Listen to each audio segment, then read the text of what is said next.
This podcast deals with adult subject matter, including depictions of drug addiction, prostitution, sexual assault, and rape. Parental guidance is suggested.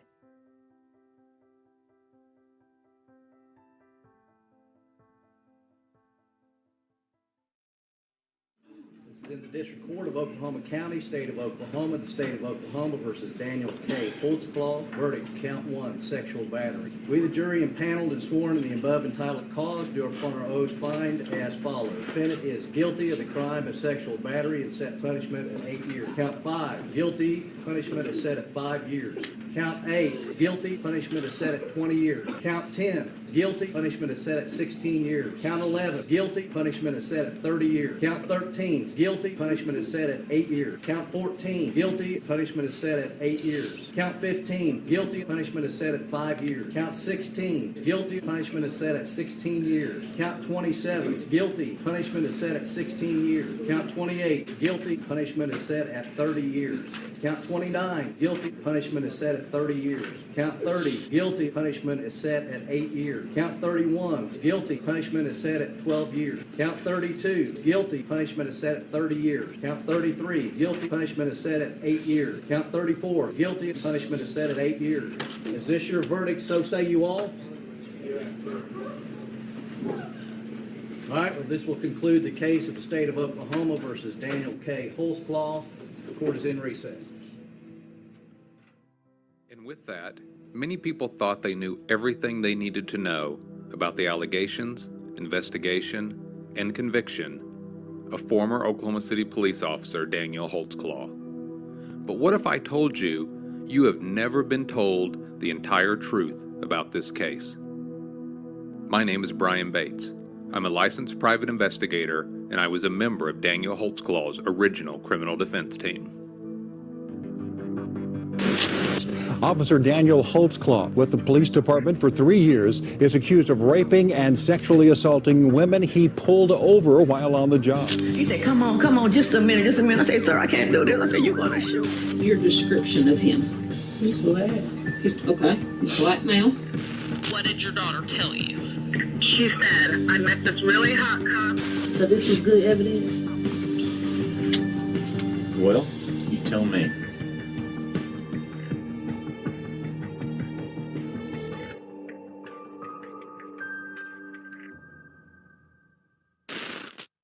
Is this good evidence? That's exactly the question I hope to answer in the coming weeks. Did Daniel Holtzclaw systematically prey upon the most vulnerable women within the community he had sworn to protect and serve? Or is Daniel Holtzclaw a scapegoat for all manner of political correctness and investigative incompetence? When I was first hired to help Daniel Holtzclaw's defense team prepare for trial, I was convinced I was working for yet another guilty client. And I didn't keep that opinion secret from Daniel.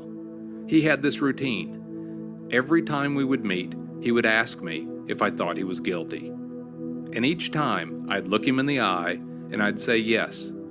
Yes, Daniel, I think you did something. I just haven't figured out what it is yet. But each yes came with the caveat that I couldn't find a smoking gun. In fact, I couldn't even find compelling evidence of guilt of a single allegation. Originally, I felt Daniel Holtzclaw was guilty for the very reason so many others have felt he is guilty now. How could 13 women all point the finger at one man and he not be guilty of at least some of their allegations? But as I began to examine all of the discovery evidence, a more perplexing question arose. How could Daniel Holtzclaw commit 36 violent crimes against 13 women at 17 crime scenes and not leave a single piece of direct forensic evidence and not be observed by a single independent eyewitness? I was either dealing with a criminal mastermind or the unluckiest cop I'd ever met. It wasn't until I had read, watched, and listened to every piece of evidence that I could finally tell Daniel that I truly believed he is innocent. With that said, I'm not saying he is without some level of culpability. Over the next several weeks, even months, I will be telling the story of the allegations, investigation, and conviction of former Oklahoma City police officer Daniel Holtzclaw. While I may be biased in my opinion, I will be 100% transparent in my telling of Daniel's story. I will also be releasing every piece of discovery evidence in my possession related to this case. I will not trumpet reasonable doubt while concealing reasonable guilt. I invite you to take this journey with me and decide for yourself, is this good evidence? And when it is all said and done, was justice served or was justice denied?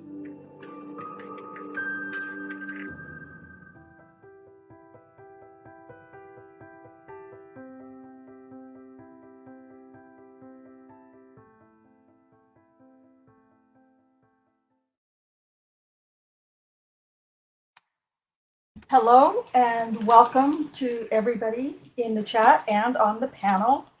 The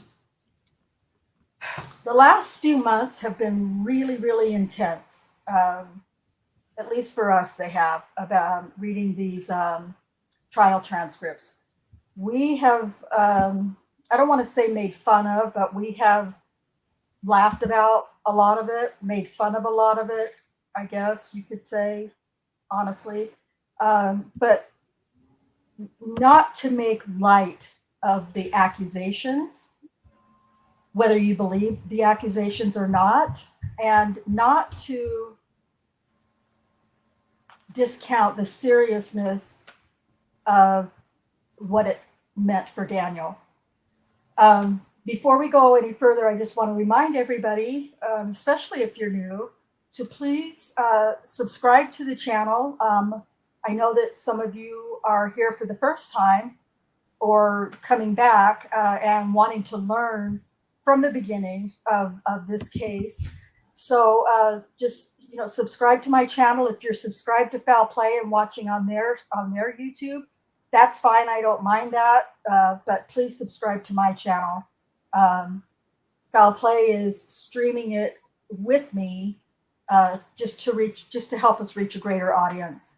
So please subscribe to the channel, hit the notification bell to get all notifications. Like the video, please, and please comment. After the video, please leave comments and questions because I will definitely answer you. I or anybody else on the panel will definitely answer you and do the best that we can to address whatever comment or question you have. So all the fun YouTube stuff out of the way, I want to say hello to everybody on my panel real quickly. Jack, how are you doing? Oh, I'm doing just Jim Dandy. Yeah, I'm doing okay. Just busy, just busy with, 14,000 different things. Hopefully got some open records headed our way, that new stuff that's old, but it's still new to us. So hopefully we'll have that soon. All right, cool. Yep, Sounds absolutely. Great. Yep. All right, thank you, Jack. Alice, how are you doing today? Hi, Rhonda. Yeah, doing okay, thanks. Hello, everyone in chat from Stilgy, wet Scotland. And I'm glad you're kind of going back to the beginning in a sense, just for new people that's come in. I think that's a good idea, just to do like a wee refresher sort of thing. So looking forward to what we're doing. All right, thank you very much, and thank you for being here to support us. We really appreciate all of your help and all of your support, and I know Daniel does as well. He especially loves your accent. Yeah, Case told me that before, that he's managed to hear my voice somehow, and he likes my accent, so I'm happy with that. Yeah. That's true. All right, thank you, Alice. Susan, how are you doing tonight? Hi, Rhonda. I'm doing good. Hi, everybody in chat and lurking and panel and all of you guys. Hello. Hello. Hi, thank you for being here, Susan. I know that Yeah. you are also really excited for a break tonight. Jack, all of you, you're all ready for a break from reading. So, Well, I do think this was a great idea, Rhonda. I've seen at least one person that said they were excited because they didn't know anything about the case, and yeah, so that's great to do a refresher. yeah. You want to read that comment, Susan? Oh, is that fire? Yeah, I'd like to know more about the case. I'm not sure if he's guilty or not. I know nothing about it, only what charges he was convicted of, etc. Yeah, it's a Well, good place good. to learn here. Yeah. Yeah, but I'm glad that you are checking it out.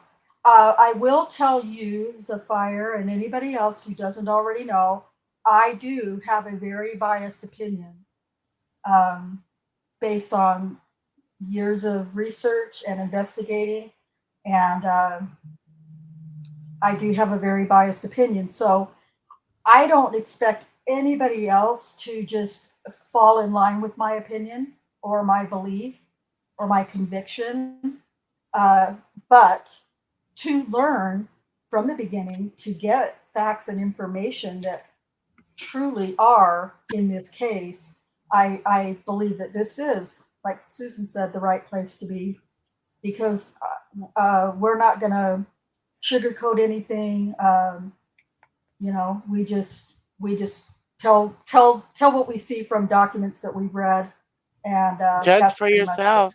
Yeah, Yeah, judge for yourself. please, You look at everything. please, Zephyr, Sheila, anybody else, uh, whether you have an idea of how you feel or not, please listen to what we're presenting.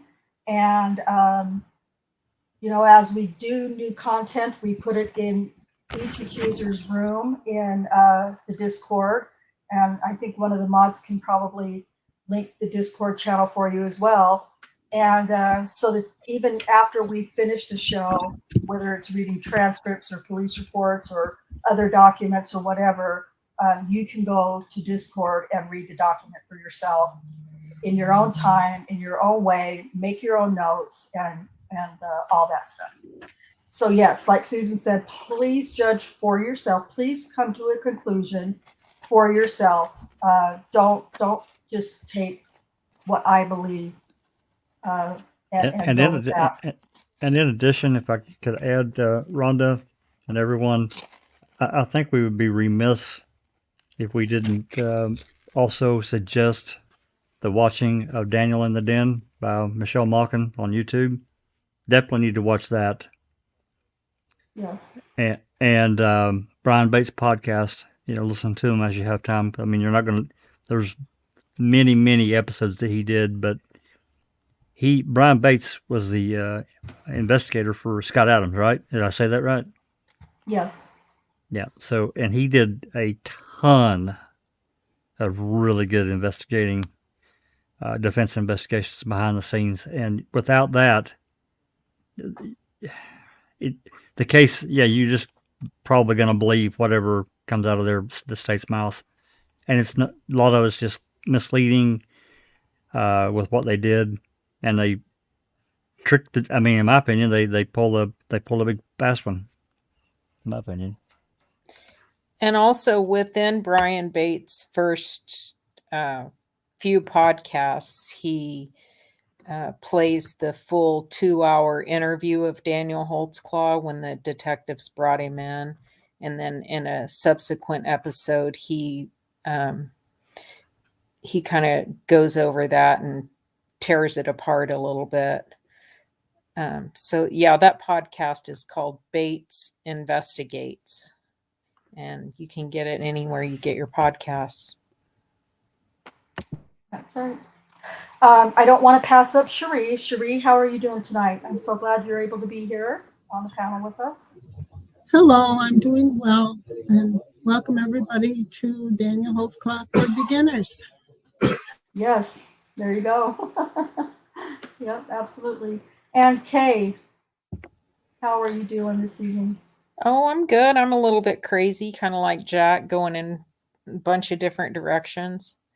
Talked to Daniel today and so many things are screwed up at the prison right now, systems and stuff, that it's Oh no. frustrating not only to the inmates but the staff as well. Anyway, That sucks. I'm annoying, sorry. annoying.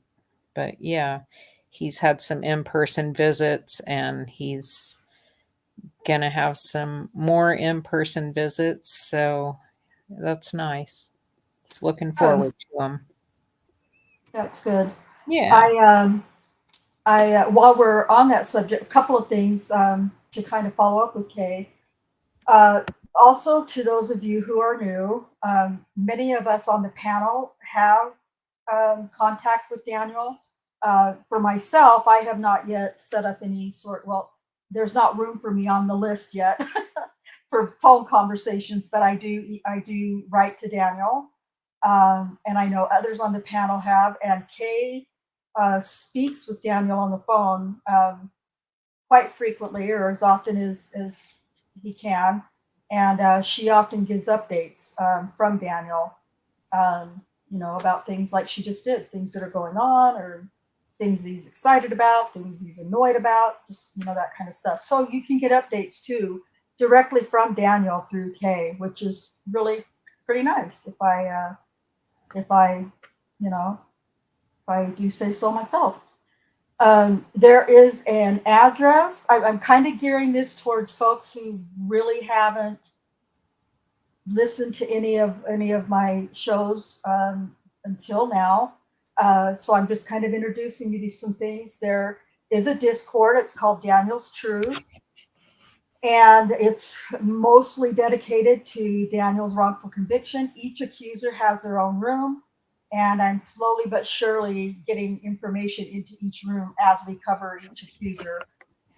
There's also a place in there that talks about writing letters to Daniel. There's his address is in there so that you can look in there yourself and get an address to write to Daniel. And the mods will, as we're able to, post some of those things as well in the chat for you. In the video that you watched just before we came on, I did put holtzclawtrial.com on the video, and I put Bates Investigates podcast in there. I listened to it on Podbean, but you can get it wherever, like Kay said, you can get it wherever you get your podcast from. It is really extremely interesting, and if you don't know anything about the case, but what you've heard in the media or possibly read, Bates Investigates podcast is the place to start, and then of course supplement with my channel. Hey, Paul, it is great to see you in my chat. Paul Capaldi says, hey, everyone, Daniels is such a bizarre case. LE screwing over LE. Exactly. Until you realize it's not bizarre. There's many other examples. Being a good officer does not protect from unscrupulous colleagues. A freaking men, Paul, and thank you for that. Yes, Paul, Eric Jose, for those of you who are familiar with him, he started covering Daniel's case back in 2019, shortly before he passed away. And I also started covering it and met up with Kay, and I built my own YouTube channel from that. And then very, very shortly, after Richard passed away was when I started my YouTube channel. But other than Richard or Eric Jose, no one was covering Daniel's case, or no one was covering it with truth and facts, is what I should say. I am not Eric Jose. I know that. I don't have the experience that he did, but I am doing everything that I possibly can to carry on what he was unable to finish. So again, I know that I can't hold a candle to him and his experience, but I still I still feel like I have to do what I can. And I learn every single day. I learn new things about the case, and I learn new things from everybody on the panel and from people in the chat as well. So thank you to all of you. That's my little PSA. So I don't, oh, before I move on and we start talking about this first accuser, we're not going to cover her in depth, but we are going to introduce her. But before I move on to that, I just had a thought in the middle of the night last night. Pardon me while I take a drink. I'm sorry. I do my best thinking in the middle of the night when I should be sleeping. And I woke up at about 3 o'clock this morning with this idea that I want to send a card to Daniel right before Christmas. And all I want it to have on it, it's a card that I will just make, are pictures of supporters. You can use your icon, you know, what your avatar that you use on YouTube, or your screen name picture, whatever. And you can use your screen name. You know, Inexplicable Susan, or I don't recall, if you don't want to use your real name. Or you can use your real name. But I would just like permission from people who are willing to do that to just send me a real life picture of yourself, which would be fabulous as well, and your name. And I'm just going to make a collage of as many supporters of Daniel's as I can with our names, with the names, just so he can look at it and put a face or an avatar to a name and see, you know, just some of the supporters that he has out here. And I'd like to get that sent. It would have to be sent by no later probably than the 19th or 20th of December. So if you would love to help be a part of that, just get me your picture, avatar, name in an email to myself or in Discord, or however you choose to do it. And I'll start putting together a collage card to wish Daniel happy holidays. Daniel was convicted on his birthday, which absolutely sucks. So I try to make Christmas, you know, my Christmas greeting a little more pleasant and cheerful for Daniel. And I just think it would be a lot of fun for him to see names and pictures of his supporters. So if you're willing to want to be a part of that, just, you know, let us know in Discord and we'll take care of it. Okay, I see the mods are dropping lots of links in here. Thank you guys so much. I really appreciate it. Yeah, you guys are doing great with the links. So if you guys want to get more information, just check out these links that the mods are dropping into the chat. And thank you guys for doing that. Yeah, sorry, Roger, the Brian Bates one that I've done, I went through Spotify because I know a lot of people use Spotify, but it doesn't necessarily have to be Spotify, because I'm sure when I listened to it the first time, I listened to it on Podbean or something like that it was called.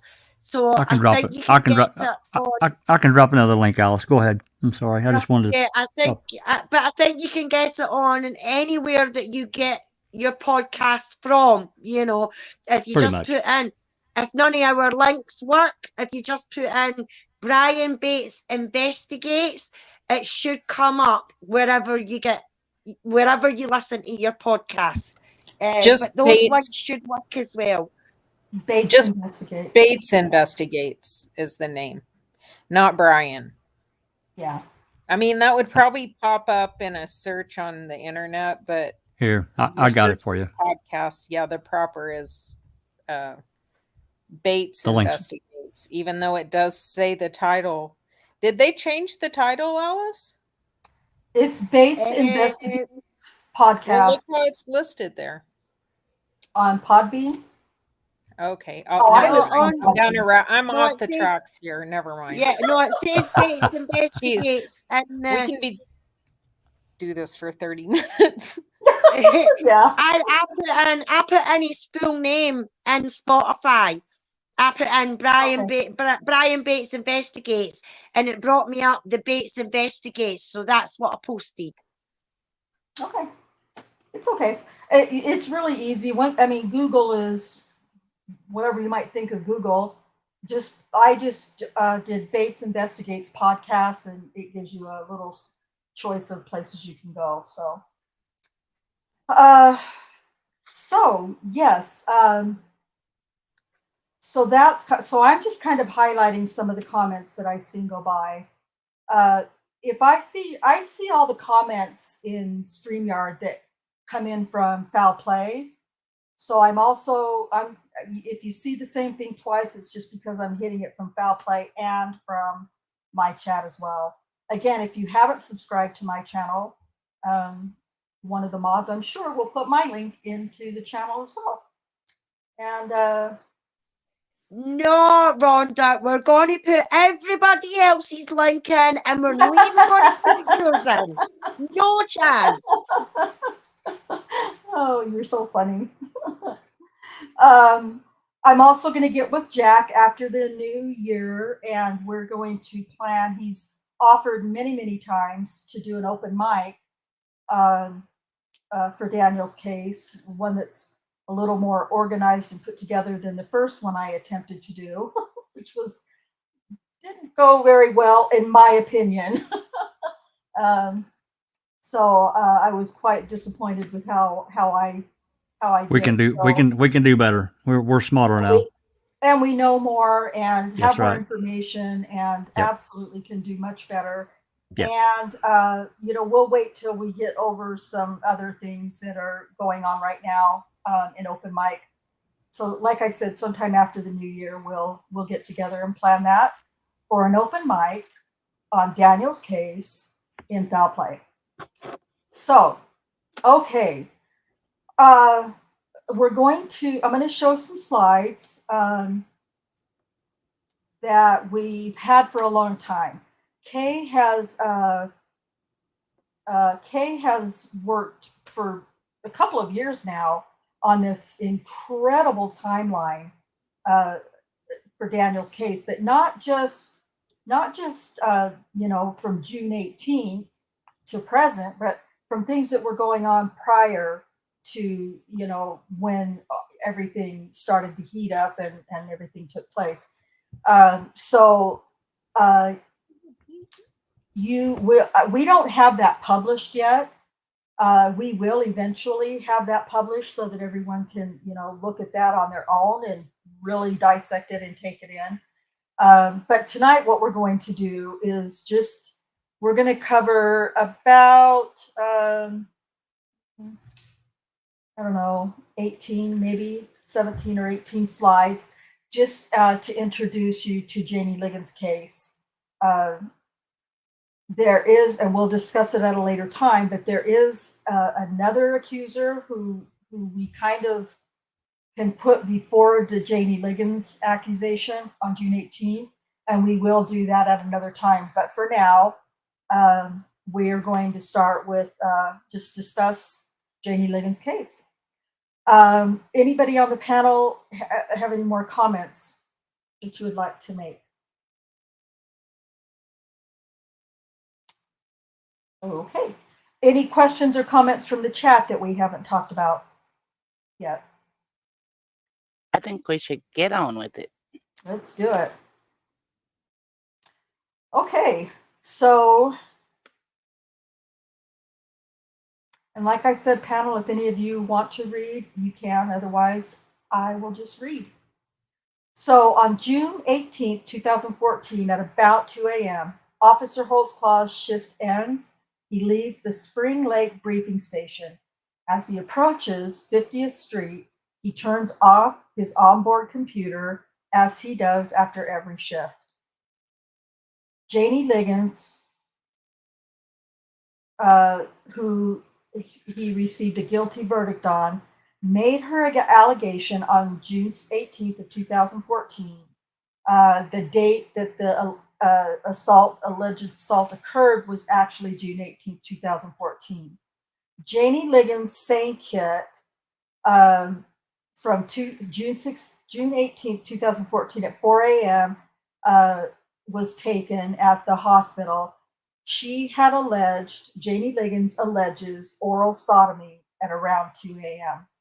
So when they went to the hospital, they did the SANE kit, which is a sexual assault nurse examination. And they didn't do the full kit on her because that also entails vaginal and anal swabs and examinations as well. She didn't allege anything like that. She only alleged oral sodomy. So they did an oral rinse on her mouth and other swabs on clothing and whatnot. Yeah, 10-second blowjob. You don't need the whole. You don't need the whole kit when you just are alleging a 10-second blowjob. Yeah. Also, before we go any further, for those of you who have never listened to our podcast, either on Foul Play or my channel, we're not shy about the way we speak and the language we use. So if it's offensive to you, I apologize up front, but we are who we are. So just put that out there. Thank you, Kay. Yeah, you guys on the panel, jump in anytime, that you have a comment. So on June 18th, 2014, in the afternoon, around 2 o'clock in the morning, as he approached 50th and Lincoln, he noticed a car that swerved just a bit.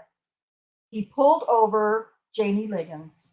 He searched her with the back of his hand and placed her in the back of his patrol car while he searched her car.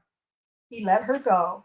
He said, although I knew she had been drinking, I didn't feel she was over the legal limit.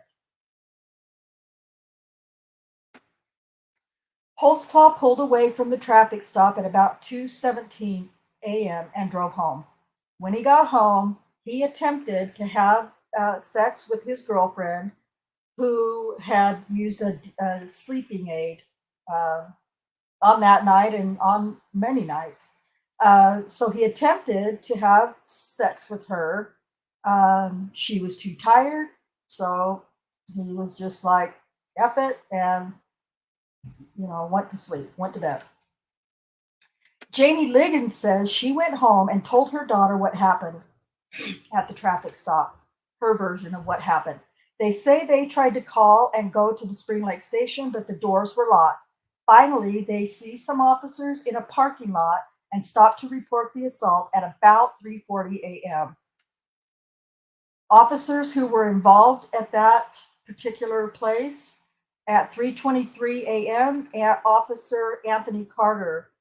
At 3:40 a.m., Officers Wegner and Booth. At 3:50 a.m., Lieutenant Gullikers instructs Wegner and Booth to take Liggins to Southwest Medical Center.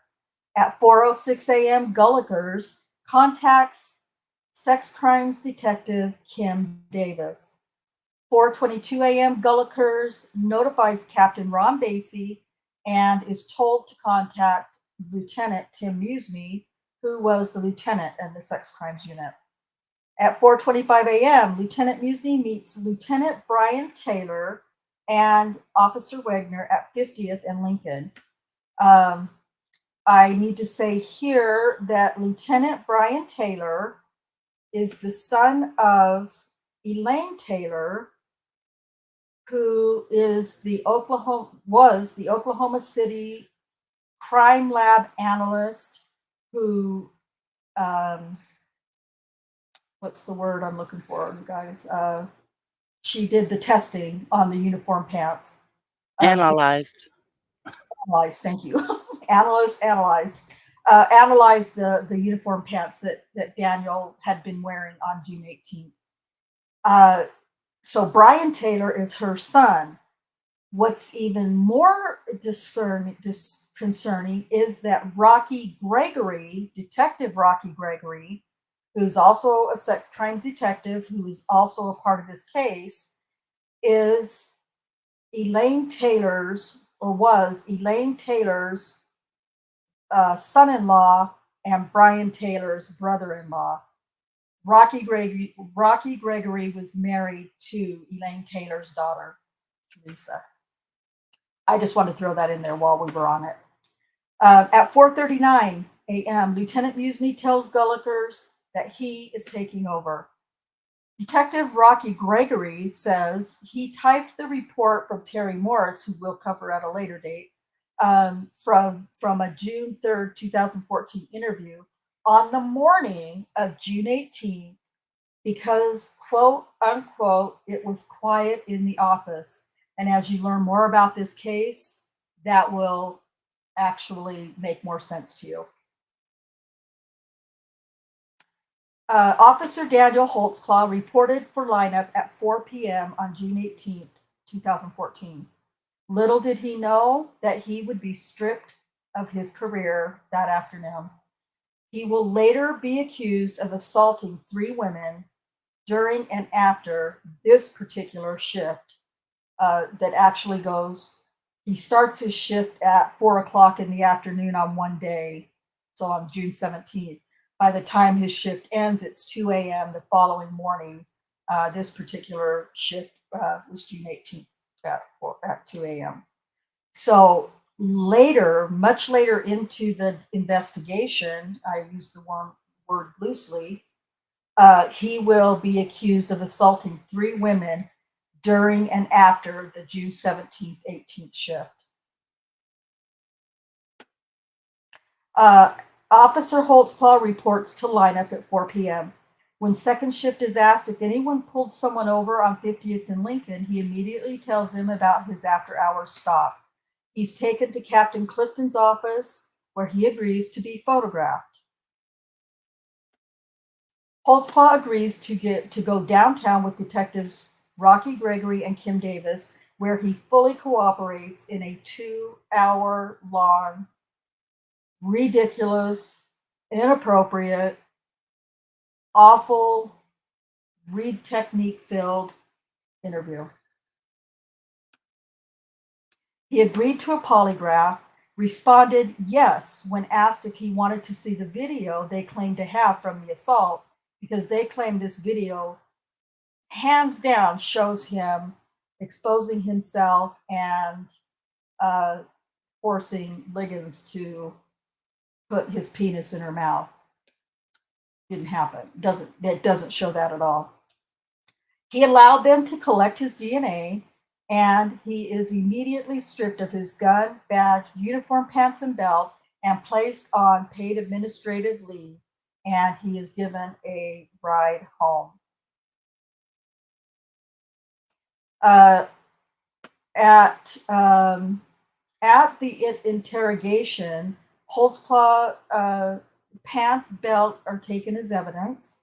If you watch that video, which you can do at Holtzclaw Trial on YouTube, or Bates Investigates on YouTube, I think it's in both of those. You can find it on YouTube.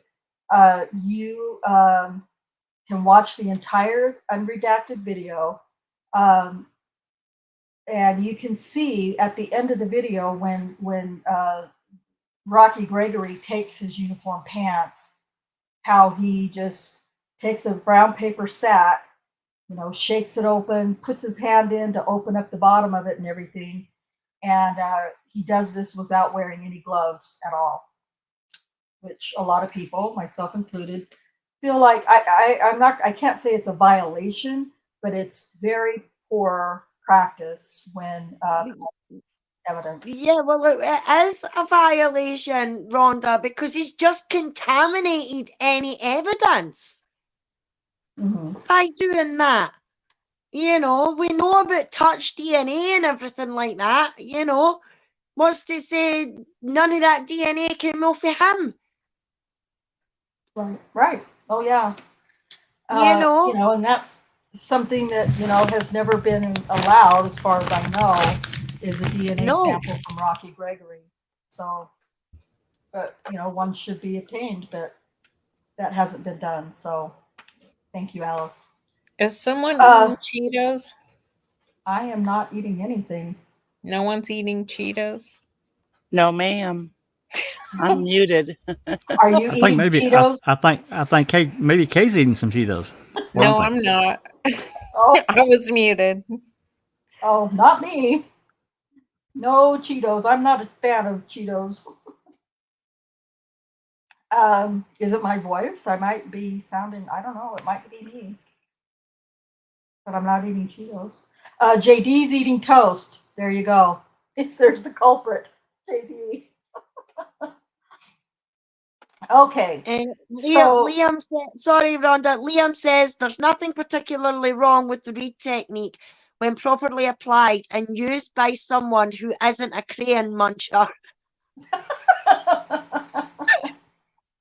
oh, Liam. I haven't been able to highlight any comments. I'm reading and not looking at the chat, so I'll try and go back and catch them later. JD, I'm eating toast. That's funny. Okay, so the pants and the belt are collected as evidence with an ungloved hand in a paper sack that they're going to be placed in. Holtzclaw denied sexually assaulting Janie Liggins and Terry Morris, who, like I said, is going to come in at a later time, but really is, and Kay is extremely good at explaining this. Even though Terry Morris doesn't start out on June 18th being a alleged accuser, it ties in very much so with Janie Liggins' accusation or report, and I will absolutely leave Kay to cover that when that time comes, because she's the best at it.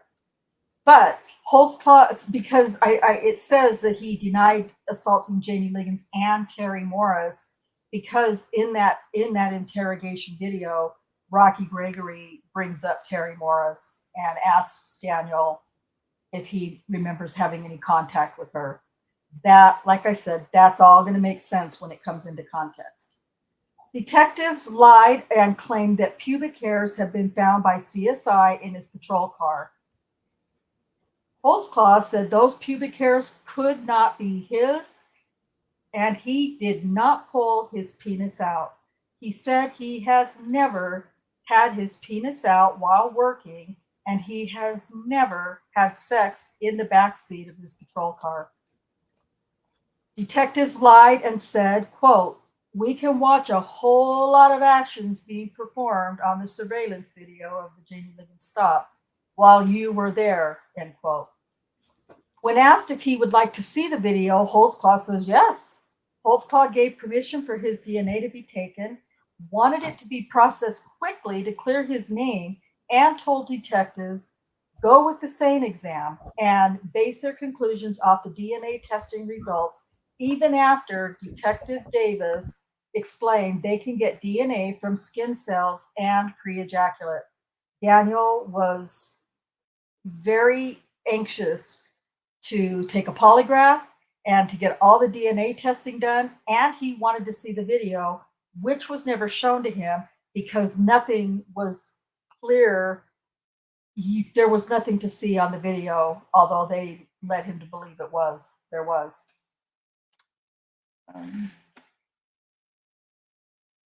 Okay, so that is where we're going to kind of leave that. Like I said, just an introduction to the beginning of the case and the first accuser, Janie Liggins.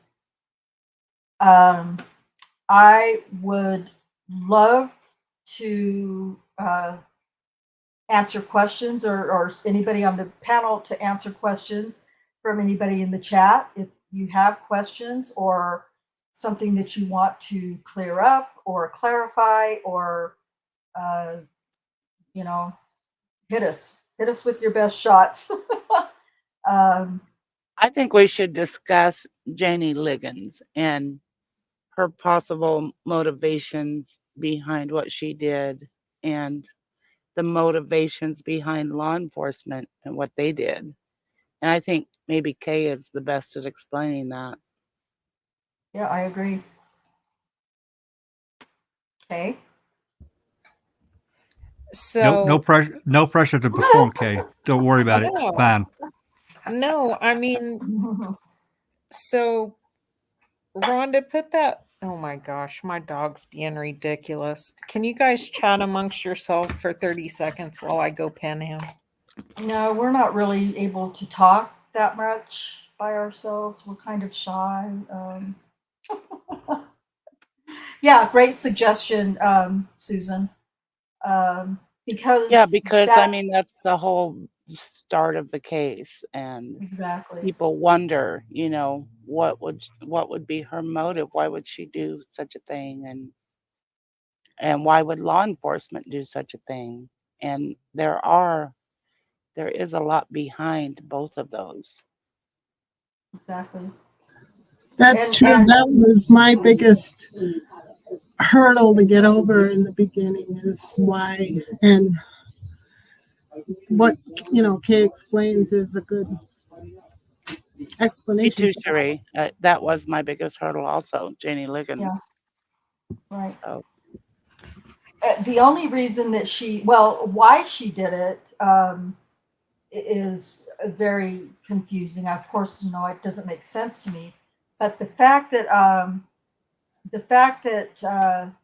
she that there was absolutely zero DNA returned from Daniel Holtzclaw returned in her same exam, or fingerprints on his car, which she claimed would be there. No DNA from her in the back seat of his patrol car, even though she was there. That why she made the accusation is definitely kind of weird, and why would she do that? But the fact that all the DNA evidence came back negative regarding her accusation, I had no choice but to believe, of course. Yes, there are a couple of interviews, Robina, from a couple of different jurors. One of the names is Ron Hill. He was kind of cocky and arrogant and kind of a tough guy. And the other one, his name is Daniel Speaks. We'll talk about those guys too, or the jurors, or at least Daniel Speaks at some point as well.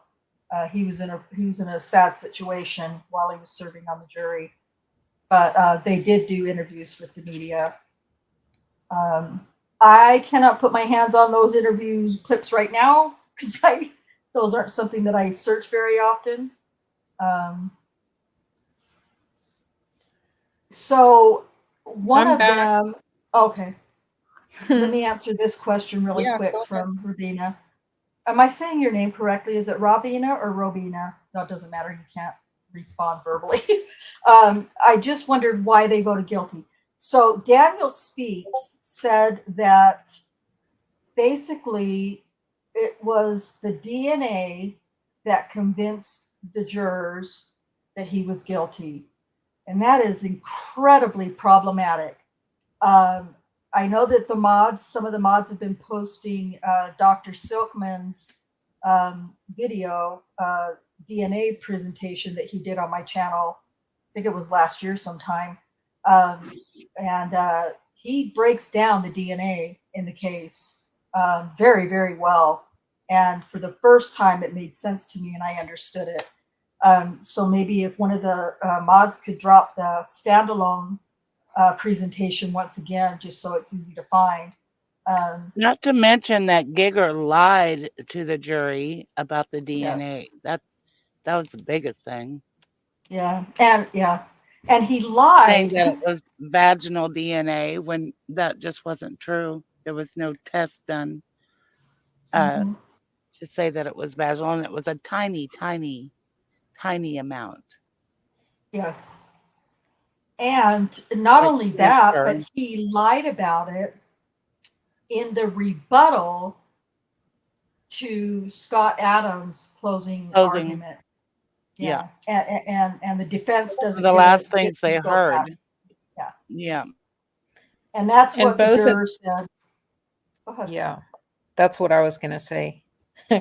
What you just said. That's what the both of the jurors that spoke out said was, you know, that, hey, I'm not, one of them said something like, hey, I'm not a scientist or a DNA expert. They said it was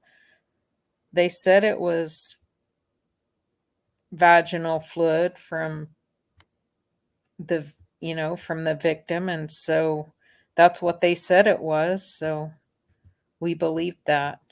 How much did DNA play in your decision? Well, I think or what was the biggest, I think is what she asked. What was the biggest thing for you to find him guilty? The DNA. Which is odd because the DNA, I mean, you had two accusers that had anything that got sent to the lab. One was Janie Liggins. Well, I mean, except they took everyone's buccal swabs. But I mean, as far as saying, oh, hey, this is going to be evidence. You know, Janie Liggins goes and has the same test done. And just to back up, why do I think she did that? I suspect, and I don't know, this is just my opinion. I think she went home, told her daughter that she got pulled over. You know, he patted her down. I think her daughter was pissed because of everything that was going on around the country. You know, the Black Lives Matter stuff, and had fired up after the whole thing down in Florida when Zimmerman was acquitted of the Trayvon Martin down there. I just think, I mean, I think her daughter probably had a lot to do with it. I think that's another reason why it took them so long to actually report. I mean, because they have a relative who is a police officer. So they call that police officer's mother and tell her a story, which is a different version of a story about what happened that night than Janie Liggins even tells in her report. So there's the first discrepancy going on. And they She was say, also very scared. You know, Mhm. Janie thought he was going to shoot her. Yeah. She kept asking him, are you going to shoot me? Yeah, she did ask that because, you know, stuff like that was going on around the country.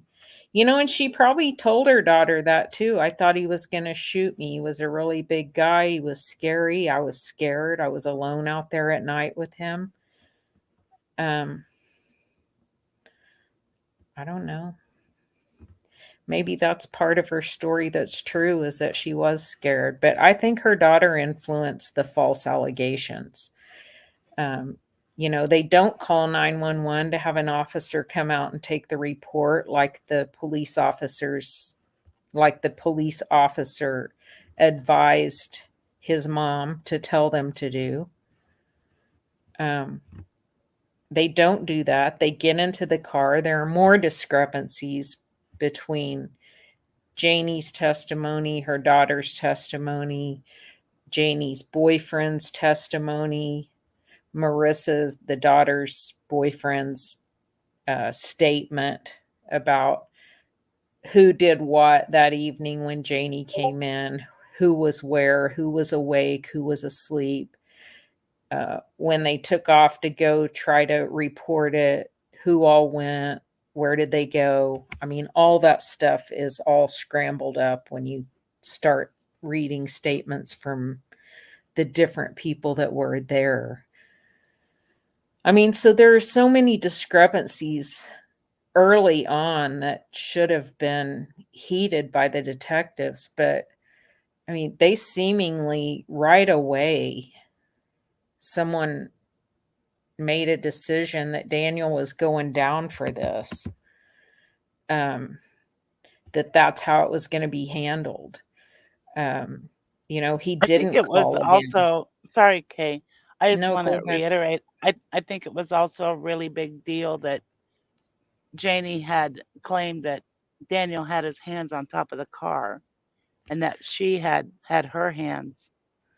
Right. Was it? Yet again, more evidence that, the discrepancies that the detectives should have seen later. I mean, before they piled on all these victims, when they got back the lab results and there was none of Daniel's DNA in or around Ligon's mouth. Her handprints weren't on the car where she said he made her put them. His handprints weren't on the car where she said he put them. So basically, everything that Janie Liggins said was basically what Daniel said happened too, except for inserting the allegations of sexual assault into the middle of a true story.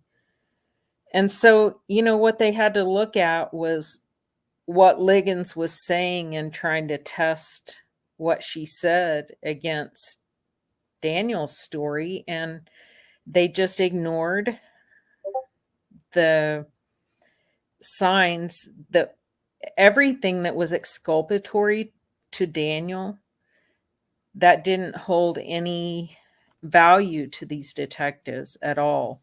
They could have been saying, hey, look, there are no handprints, hers or his. Hey, she's at the hospital around 2 hours after the alleged assault. None of his DNA in her mouth, on her mouth. Then later to find out, he gets accused of raping 2 other women and like Earlier in that shift, in that same shift. earlier. Yeah, so truly they should have found more than just Janie Liggins' DNA in her own mouth, because if what she says is true, whatever touched Daniel's penis, whoever had the opportunity to leave DNA on him, that would have been there, and that should have transferred to Janie Liggins' mouth. Anyway, exculpatory things they just didn't look at. So I don't know. I mean, and why would Oklahoma City police want to frame one of their own people? That's always been the biggest question. And it was the hardest one for me to figure out. Because I was trying to wrap my mind around this case, which is so convoluted. I wasn't looking backwards to see, hey, and then I realized, let's look back and see, what is it that they're afraid of with Daniel Holtzclaw? If this gets to the media, if Janie Liggins goes to the media, which she did without telling the police a few days later. And I think it needs to be said that I believe she did that against their advice as well. They asked, don't go to the media, don't give any interviews, give us a chance to investigate this.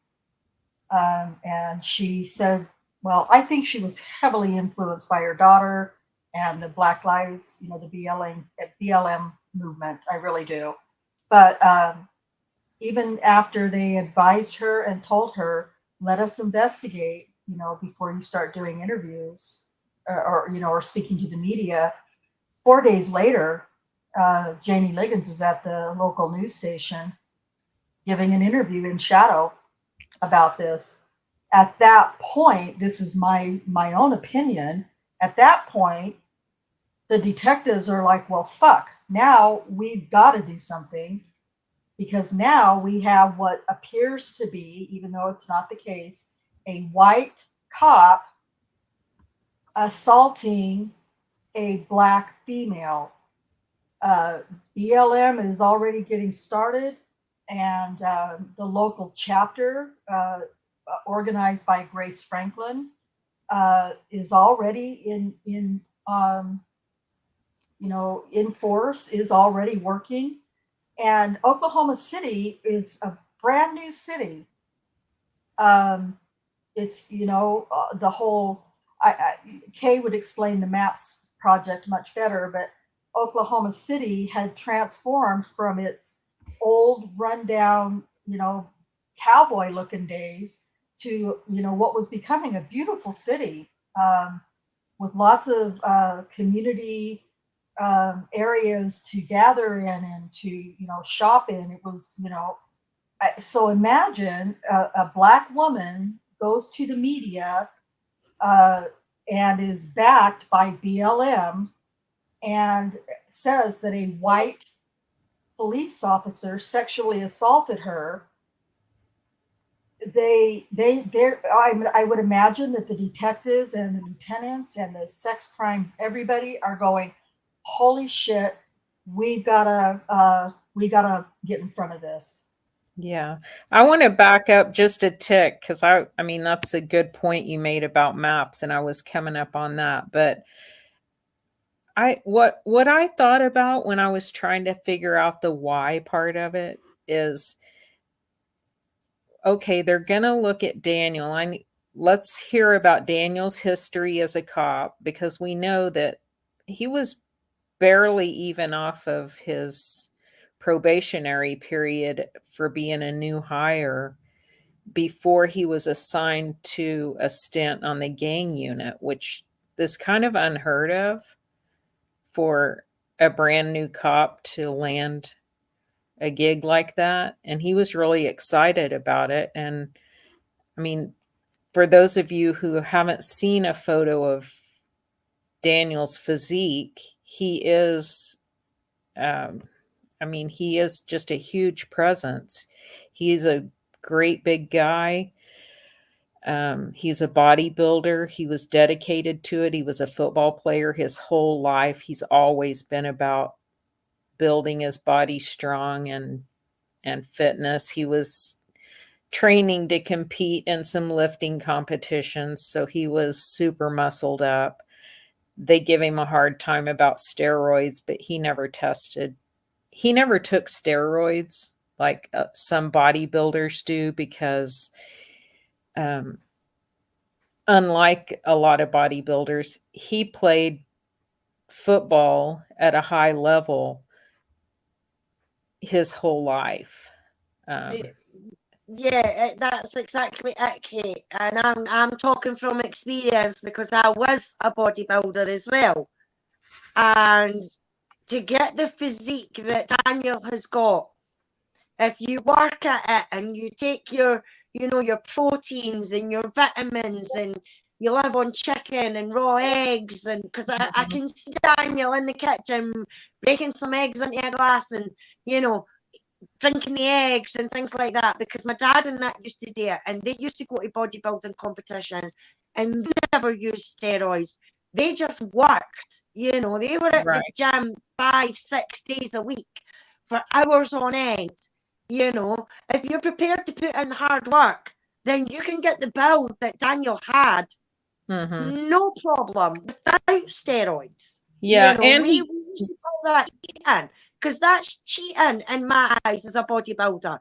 If you're going to do something like that, you do it properly and you work hard and you build your body up yourself. You don't need to cheat by taking steroids. And he wasn't accustomed to doing that anyway, because, he couldn't take steroids playing in a college on a full ride scholarship. they're getting tested all the time. Yeah, That's yeah, you'll lose your whole full ride education yeah. They would lose it tuition. all. I mean, surely if he got tested positive for steroids in the police force as well, that he would get reprimanded for that. I mean, I don't it's think they tested him in the. I don't think he. Are you saying if he would have been tested in the police force? yeah, I and the don't think they steroids did showed that. up. No, Yeah. no, I don't believe Daniel would take steroids. But what I'm saying is if he was on steroids, surely they get drug tested at the police station and that, random I drug tests actually and stuff don't like think that. they do, Alice. I Oh don't think no? they All test him right, for. all right. But he had been. I mean, he was a huge guy coming off of his fourth year playing up in Michigan, Yeah, and he continued to bodybuild, so he was way ahead of other people without steroids, and yeah, just in the habit of that wasn't a mindset for him. But anyway, yeah. not to get too far down the steroids trail. I think what I was saying about the steroids is that maybe because he was a big guy, um, that's why they wanted him in gang, because he wasn't afraid to get in the mix, we know, and as a consequence of patrolling areas where there's a lot of drug activity and gang activity, and then also being actually in the gang unit dealing with certain specific assignments that dealt with gangs and gang areas, you're going to come into contact with people who aren't just going to put their hands behind their back when it's time for them to be arrested.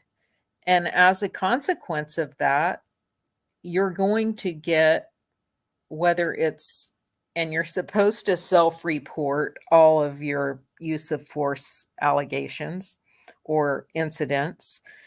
That's what the policy book says. You call a supervisor when you've had to use of force.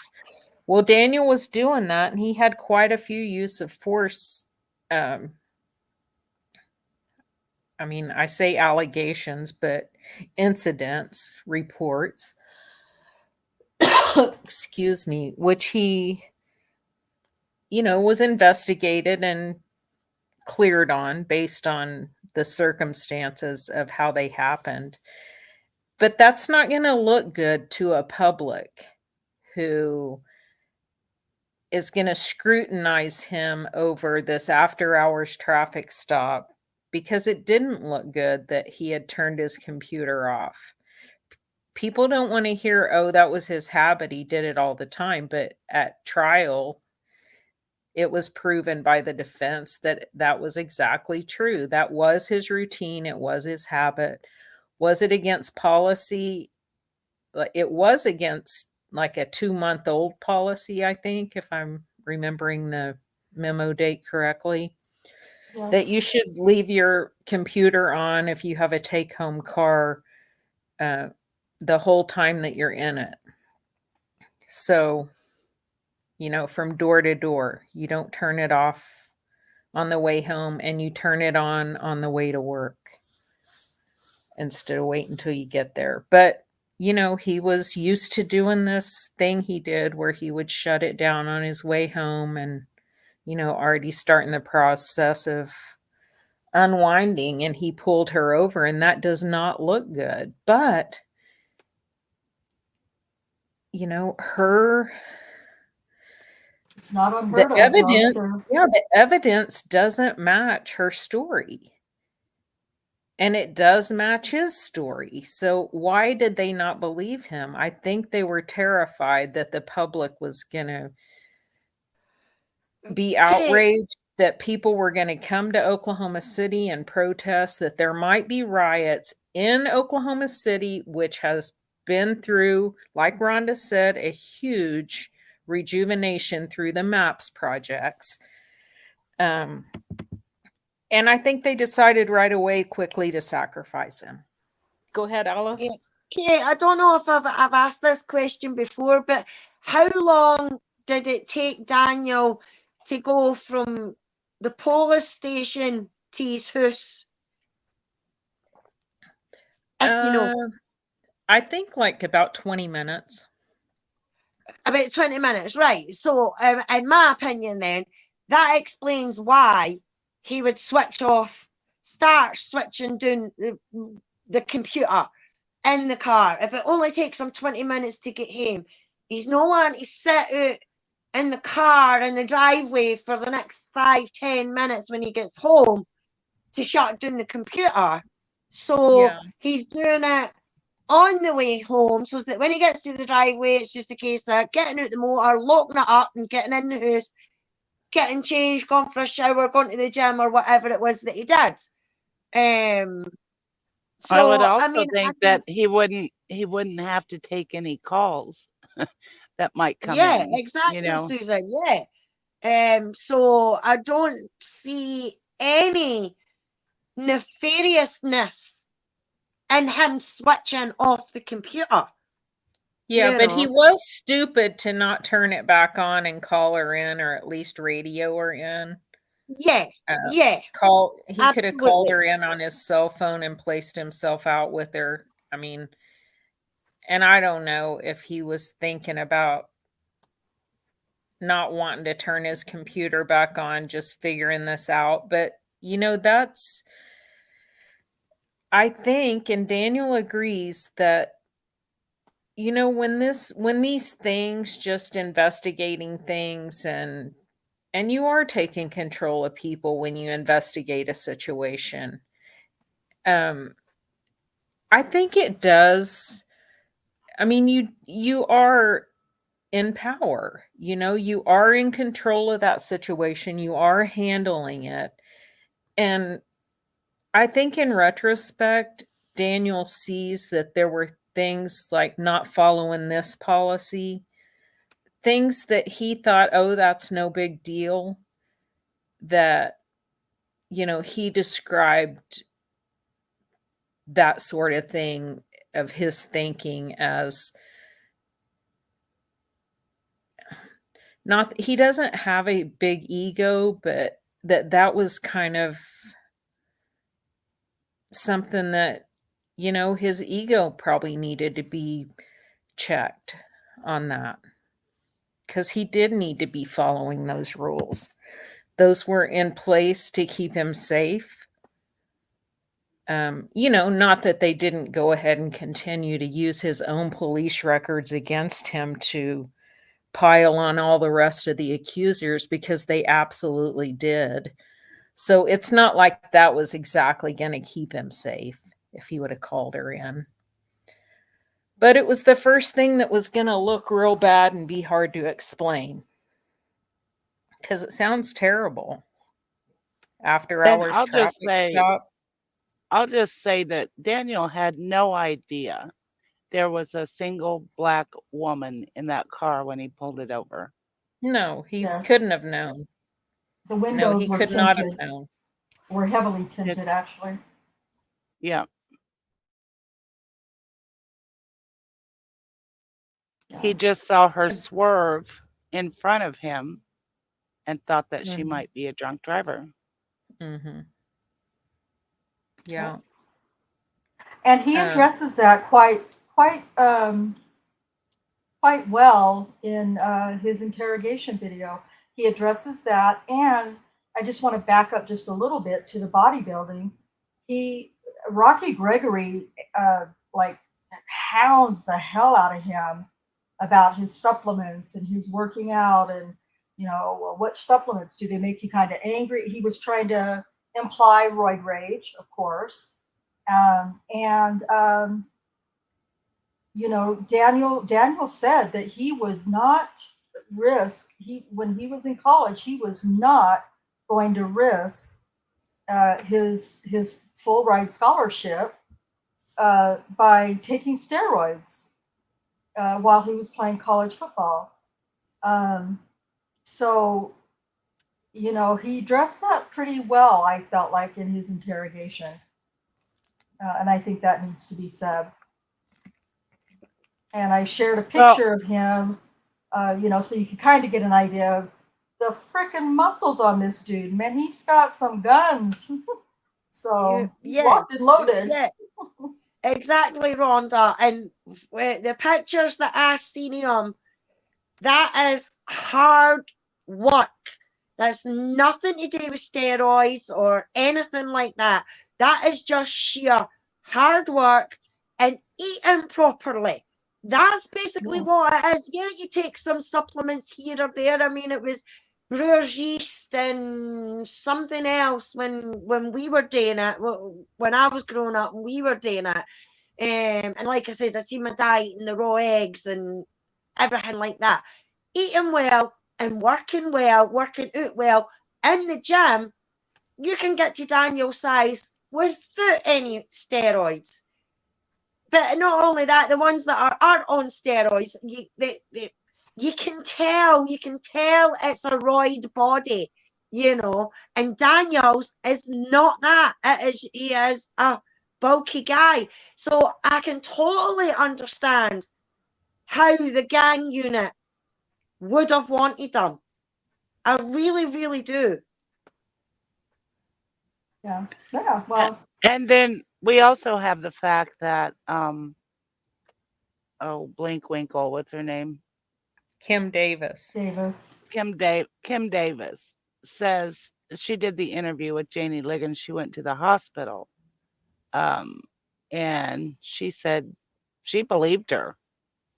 So she went into Daniel's interview believing Janie Liggins' story before she even heard what Daniel had to say. Oh, yes. I believed her. I believed her. When Janie told me that, I believed her. I believed something happened to her. What an idiot. Based on what now? Right. Now we do this on a gut feeling. That's why we have so many innocent people in prison, because of gut feelings. It really is. Stuff. It really is. She thought she knew better. See, that's the same thing. That's the same thing with Daniel turning his computer off. He thought that would be okay. She thinks she knows. She thinks she can. They don't have enough training, for one thing, these investigators. That's a huge problem with all these wrongful convictions, too. They're talking about defund the police, which is complete bullshit. What they need to do is require the police to actually pay police officers an amount of money that you can actually get people who are more qualified, you need some real analytical people to solve crimes like this. You can't have some doofus in there that's, I believed her. Something else. She was crying real hard. People with a moral compass would be another quality I would like. But even if you were training these imbeciles that they had work in this investigation, even if they would have had some proper training, but the training they get is the bad habits of the senior detectives who, they team up with when they come into the division, and they train them their bad habits. Just like, who did Elaine Taylor, the DNA analyst, work under? Oh, Joyce Gilchrist, Black Magic. Google that, people. Google Black Magic, Oklahoma City crime lab. See what you find.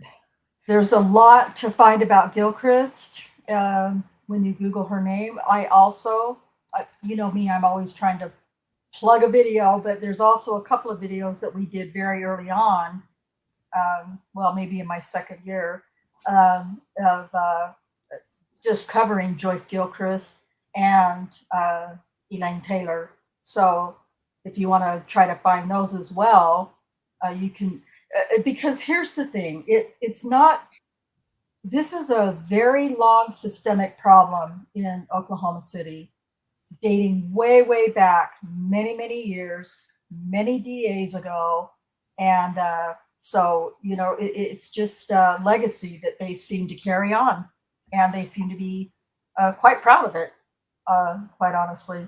Robina, this is a great question. Robina says, why didn't they collect his underwear? Exactly. Why didn't they? Well, yeah, not just his underwear, but why didn't they collect his other uniform pants and any clothes that hadn't been laundered from his house when they took him home? yeah. They should have been over there with a search warrant. Yes. Or, I mean, they didn't need a search warrant. He told them they could, here, you can have my phone. You can have, they could do anything they wanted to. They could have taken anything they wanted out of his house. They took nothing. Well, at that point, they had probable cause. So, they could have taken what the reason that they claim in. So Davis and Gregory do an interview with Michelle Malkin. I think it was in 2019. I think they did this interview, and she asked about that. Why didn't you take his underwear? And Rocky said, "Well, he said that he'd washed them." And Kim says, "Underwear? Why? Why? Well, Don't you think you'd want to take his underwear?" Yeah, three women on that shift claim that they were sexually assaulted. Well, you they didn't know that at this time, but you want to hope that he washed his underwear is what Kim's that's right. comeback was. Yeah. Yeah, you kind of hope he washes his underwear. And Dr. Silkman said that yes, washing clothing does damage DNA, but there's always a possibility that you can get DNA still from laundered clothes. But the bitch of it is, he hadn't washed them. They were in the washer. Daniel did not say that he washed them, only that they were in the washer. Washer was kind of like a hamper. It sounds like that's what we used to do. Where are the underwear? They're in the wash. Yeah. And Rocky says, well, we can't use them. We can't test that then. Sorry. Go ahead, Kay. I'm sorry. No, I mean, doesn't he say he doesn't say when Daniel says they're in the wash, he doesn't say have they been laundered? Are they? No, he doesn't want to ask. Yeah, he doesn't want to ask any more questions to find out, hey, are they wet? Hey, they've been washed and I haven't put them in the dryer yet. Or, hey, I use my washing machine as a laundry hamper. When I undress, I throw my dirty clothes into the... Eddie does that. Yeah. Like young bachelor guys. A lot of young guys. Wash all their colors, all their stuff in a load. Sapphire has a great question. Did Daniel use the same squad car all the time? Was there any DNA from any of the women in it or on him? Yes, he did have the same squad car all the time. It was a take-home car, so he would drive it home after his shift. And no, there was no DNA found anywhere on the car or in it. There was DNA on a door handle in the back. I'm trying to think if that was something they were matching against Janie Liggins. I'm gonna have to look at that, but it wasn't. Yeah, it wasn't. They didn't test any of the DNA for saliva or. They just tested it to see whose it might be. So they couldn't say this is or isn't DNA from something of a sexual nature. I mean, You said they tested it against, do you mean they tested it to see if it was Janie's? But it wasn't? yeah, don't you remember there being some, the car got processed and they took some swabs of the door, inside of the door, which, I mean, her Well, Yeah, allegation, We know Janie was in the car, so right. That's the it thing. wouldn't I be mean, nefarious that her DNA was on the door handle. I think most of these women were in that car. Right.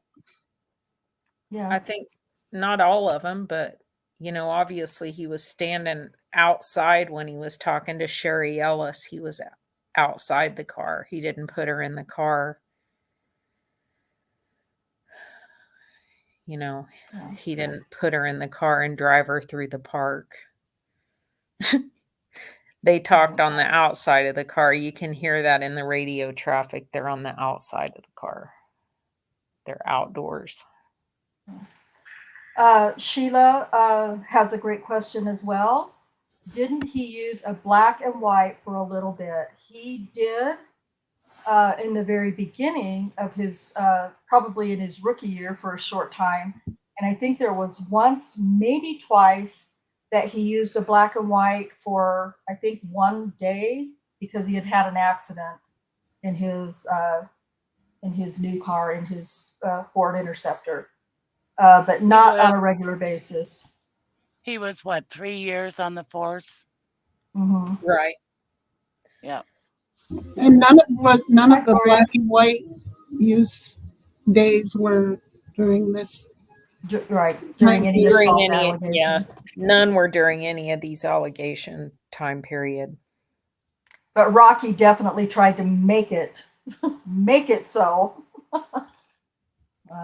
So I believe when he was interviewing let's see, Lieutenant Gregory or whatever at the Spring Lake Station.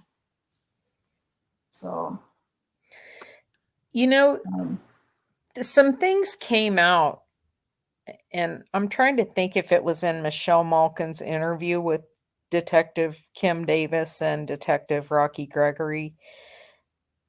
When did the eyes of the department are on you statement come out? That Kim Davis had been told by the brass, the eyes of the department are on you, and that she was told that on the 18th. I do not, I don't remember that. I know it was said, I know I read it, but I don't remember where. And that it comes to me that it might be, well, it probably is, like when they were having their big meeting and all, they were all there. Right. Right before, I think that was before they interviewed him, Daniel, I mean. Right. So it was a meeting of Deputy Chief Coleman, is that right? Basie, yes. Wenzel? Lieutenant Big Wenzel. Who's the female that was in charge while the deputy and the chief were out on the West Coast on vacation? Michelle. I can't remember her last name. It's not Michelle Holland. Holman, Holden. Oh. No. Michelle started with an H. I remember Holden, but I don't know if that was it or not. Dang it, I can't think of her name. Is she the one that were reported to the first Terry Morris or the second Terry Morris incident? Wait, is it Wenzel? Wenzel was, she was the major. She was in charge while they were on vacation, right? I believe so. Okay. Anyway, it was also Kim and Rocky, and who else was in that meeting? Musney, Basie. Wasn't there Clifton or something like that? That would have been Daniel's boss. Oh. I think. Jason Clifton, is that right? Anyway, so there's that. Kim Davis who is apparently lead detective at this time because she's been assigned to Janie Liggins.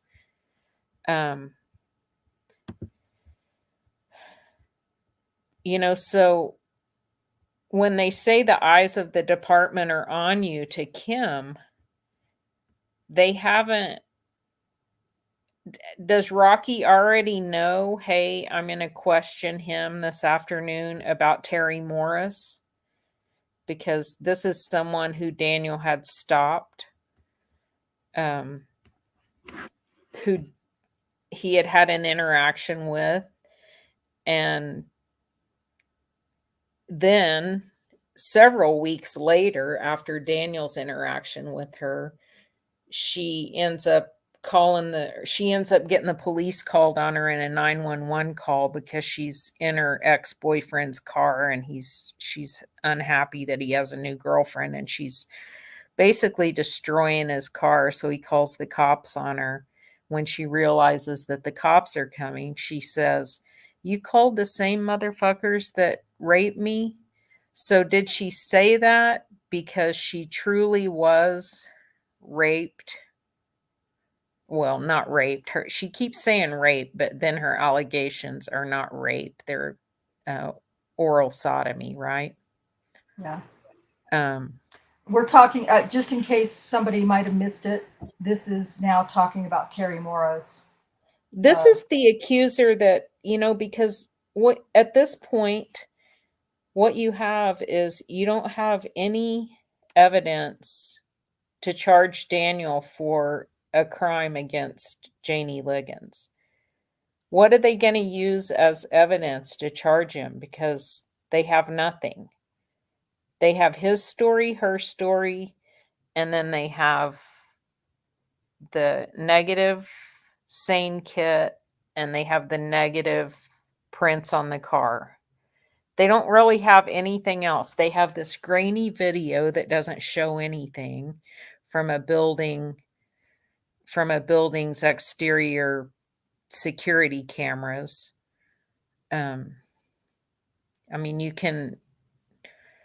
You can see Daniel's flashlight moving back and forth when you try to match up the video to his story about what he was doing and her story about what was going on. But you can't see, like they told him, a whole lot of actions being performed on this video. That was complete crock of crap, man. Not to mention the cars passing by as this was supposedly happening on a very small 4-lane road. It's not a and wide you guys, boulevard. It's a small road. And he's when right, you see pulled that, off on the side. Yeah. It's just unbelievable. Unbelievable. Thank you. That's Well, the when word. you see the street and you stand there on the corner and try to imagine that happening at that major intersection with lights, it wasn't dark there. I'm going to show part of this video. I'm not going to show the whole thing. It's about 10, almost 11 minutes long. So I'm not going to show the whole thing, but this will give you, those of you in chat, those of you watching, this will give you a good idea of what this video looks like that they told Daniel in his interview, that they said, we see a whole lot on this video. We see everything on this video, and we think you're lying. I'm paraphrasing. We think you're lying to us because we see it on the video. You want to see the video? And Daniel says, yeah, I want to see the video. He was glad there was video. Yeah, he was really glad. So this is what it looks like.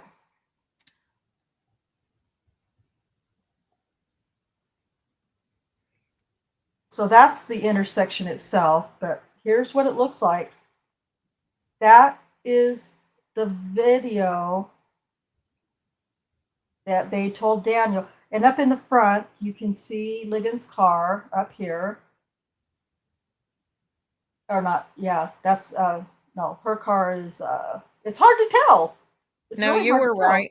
Yeah, this is her car here, and this is Daniel's police squad car over here. I thought her car was in front of his, no? It is. It is. Oh, I okay. might, okay. Looking the And then wrong the direction. squad car is over here. But that's it, you guys. I mean, that's all that can be seen in that video. See all those actions being performed, people? Look at all those actions being performed. There's no penis in the video, Sheila Hawkins. Absolutely no penis in the video. So, yeah. You know, it is crazy. You know, so that's what they have. They have this video that's playing. They have negative SANE kit, negative fingerprints, and they have an officer who turned his computer off, pulled over someone without calling him in, and now you've got this lady who's upset, who's, I mean, she's spinning a tail.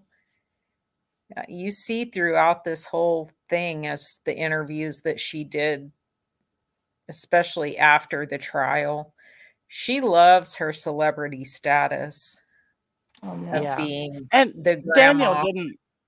Daniel didn't deny the stop at all. I No. mean, he told him about it in the interview. He told him in great detail what he did on that stop. When Michelle Malkin was interviewing these detectives, Kim Davis said something that I've always thought was so telling. She said, you know, when we have one victim, we don't always get things done. But with 13 and the MO is the same and the verbiage is the same. So that was the mindset, is that, you know, if we pile a bunch of people on here, then we can get a conviction. Because where they're starting out with Janie Liggins with no evidence to even file charges against Daniel, they needed to get busy. And they had to use Terry Morris. They had to get her to change her whole story of how she reported her sexual assault. If she was sexually assaulted, I don't have a hard time believing that she may have been, because she did tell the same story over and over and over, and still, even in her deposition, she wasn't changing. Although at trial, they got her to change the date. But by a lot, by 3 weeks of yeah. which, and that they had to get her to change the location and everything else too, because it needed to match the GPS from Daniel's car on May 8th when he did encounter her at Liberty Station Apartments. Without her, what would have happened? Yeah. We probably wouldn't know each other. And it took her it took Rocky Gregory a long time to get her to come on board, because she had already signed a decline to prosecute. I mean, Rocky did investigate the allegations that were made on May, what was it, Cherie? 24th. He did investigate that, and you know, you can watch her video and decide for yourself what you think, but she's obviously mentally ill. She's obviously has an addiction problem. And how did he get her to change her mind? Oh, sorry. No, go ahead, Cherie. How did he get her to change her story? Yeah. Finally, when she wouldn't change her story after he brought her back in again after she had signed the decline to prosecute, and put some pretty hard pressure on her, but she still said she didn't want to be involved. Then mysteriously she gets arrested for trespassing, which there's never was a trespassing charge filed against her. It still doesn't exist. You can't find it. They just needed her in the Oklahoma County jail so they could, have something to bargain with, I guess, She was more likely to change her story, and she's very willing in the half recorded interview that you can hear. It starts recording. Excuse me. It starts recording after they've already gone over this new version of the story that Rocky needs her to tell. Because what they need her to be is the first victim. Janie Liggins can be the second victim because there's no evidence on her. They'll just cram her into the mix. But once they have get Terry Morris to change her story, and they can use Daniel's own police records against him. And how would she know the path if he didn't take her there? Oh, I don't know. How would she know? Let's see. That's the only way you guys can think of that she could possibly know. It couldn't be because you guys are crooked cops and you told her, you coached her what you needed her to say. It couldn't be that you guys had a Google map pulled up on Lieutenant Musney's phone. It couldn't have been that, could it have been? I mean, give me a break. He tries to say Rocky tries to say he didn't get the ABL till July after Terry changed her story, but we have evidence that he knew about it much earlier, like May. And also if that were true, that they didn't have access to, they hadn't pulled the AVL. AVL is the same thing as GPS, guys. The police computer, what is it called? Automatic vehicle locator. Yes. So when the onboard computer is turned on in the officer's car, which Daniel actually didn't realize that the tracking device to the car was in his computer. He thought every car was equipped with a tracking device somewhere. So I don't know how many other officers realized that or not. But that was something that made him feel kind of dumb to not know that. So, turning off his computer, although that seems nefarious, that wouldn't have occurred to him that he was concealing his location when he did that, because he thought the car was equipped. Anyway, I get off track so easily. Well, I think we all do. It's really hard to explain one thing without actually going back and explaining another thing that goes with it. That's kind of why I wanted to kind of start over, honestly. I really think the next thing to explain, if people are new, is the list that was made. Yeah, that's a good point. Cherie? Do a whole show on the list. Cherie, do you have an explanation of the list? Not really. They based it on like Terry Morris that tried to find people or women like her that Daniel had stopped with a criminal history, drug use, prostitution, that sort of thing. Yeah. Yeah, so usually when you create like a victim profile, it seems like you would create that victim profile based upon the first reporter, which was Janie Liggins. But now that they're trying to switch it around and make it seem like, oh no, Terry Morris was the first accuser.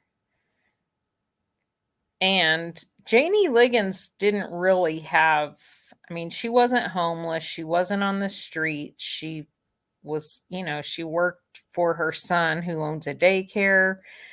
I mean, obviously, from looking at her, she smokes a lot of weed. I don't care about that. I mean, a lot of people smoke a lot of weed. It doesn't make you a bad person. I think she dipped in the wild side a little bit, but she, from what I can see, but not, she wasn't living in it like many of the others had. Right. I mean, she obviously doesn't mind lying to get out of trouble. That's been very well established. So, not to build her up to be any kind of saint, but she didn't have the same sort of profile that all of the other women who became a part of this case had. And that was because of Lieutenant Musney doing exactly what Cherie just said, creating a victim profile based on Terry Morris. So it's going to be a Black woman who's hasn't issues with homelessness and drugs and crime and prostitution. Something that they could say Daniel had to hold over these women's heads. So they were looking for people who had pending charges, because that ends up being a big theme in this whole case, is that, he told him if they did this, then they wouldn't go to jail. But, if they didn't, then so using his power and their charges against them. But they create this and it ends up only being, well, I think there were a few women on there that weren't Black. Like Adara Gardner's half Black, half white. So she identifies as white sometimes and Black sometimes. She said in her deposition as much. Regina Copeland, what was her? I think these are the only two that weren't. I think she looked Black, but she had a lot of white features too. I shouldn't say white features, but I don't know how to put it. I think I think she's mixed race too. There you go. But the rest of the women, she was and a lot of the someone women, that Go she ahead. was someone that Daniel had encountered, had Had contact stopped, with. and Yeah. Sorry, Susan. I just want to say, I'm trying not to get too off track with Janie Liggins, but every single one of these accusers, Daniel had legitimate contact with them. He had a legitimate stop with them, or everything was legitimate. That it wasn't like he was just out randomly, scoping out somebody that he was going to sexually assault and then, snatching them up and putting them in and the only evidence they have that they use in trial, besides the accuser's words and the detectives embellishing everything that they go up and testify to, the only thing they have that they use, and it's not even circumstantial evidence, is that Daniel's car was in the location where the alleged assault occurred. That's it. And that is tracked by his AVL. And those of you who've been around a while know how freaky I am about the AVL crap. Can you put up that picture, Rhonda, with all the accusers again? You had that in the beginning. Yeah, it was on my video. Let me see if I can just pull up that part of the video. Another thing, well, you're probably going to get to it, was what they said to these ladies when they sought them out. Yeah. I mean, so we have this list, we have this list that Musney created, and it's all women that Daniel had pulled over because they all point the finger at one man. Sorry. Oh, that's all right. Were you going to play something? No, I just was going to put the picture up from the video Oh, of okay. all 13 accusers. So they're going to, I space out. Oh my God. That's only Do, do, 10. do. You were talking about what they said to them when they hunted them down. Oh, yeah. Oh, yeah. So, I mean, these are all women that Daniel had contact with because the whole goal was to use his GPS, his AVL records to prove that he had the women and he took them on these routes. So, but when they would contact these women, usually they didn't actually contact the women themselves first because these are people who aren't just hanging out at their house. So they would go and find like the parents of the women or the boyfriend of the women or family members, and they would say, you know, hey, we have reason to believe that your daughter was sexually assaulted by an Oklahoma City police officer. They're saying things like this. We heard Kim Davis say basically that same thing to Sherry Morris in a recorded call, but they're not recording all of these interactions with people. So we know they're saying things like this to people because it's documented in a few places. But if we had all of the recordings of every interaction they had, it would be so bad for them. He Because would not have been convicted. No, they gave these people's family members the information they needed to get relayed to the women so that when the women finally do get in touch with the detectives, they're not caught off guard about anything. They know why, they know exactly what the police are going to talk to them about. They know the buzzwords, and you hear the buzzwords over and over. You hear things like, oh, why didn't you report? Who are you going to call the cops on the cops? Because it's the cops. Because we're scared. You were scared. You hear the detectives giving them the answers sometimes, like, why didn't you report? And the women pause long enough, and the detectives will say, because you were scared. And they'll say, yeah, I was scared. And then that ends up being their answer. Did you think you wouldn't be believed? Yeah. Right. And then they put that shit in their police reports like the women said it when it was prompted by the detective. You've got all kinds of stuff like that. So, I mean, a super flawed investigation.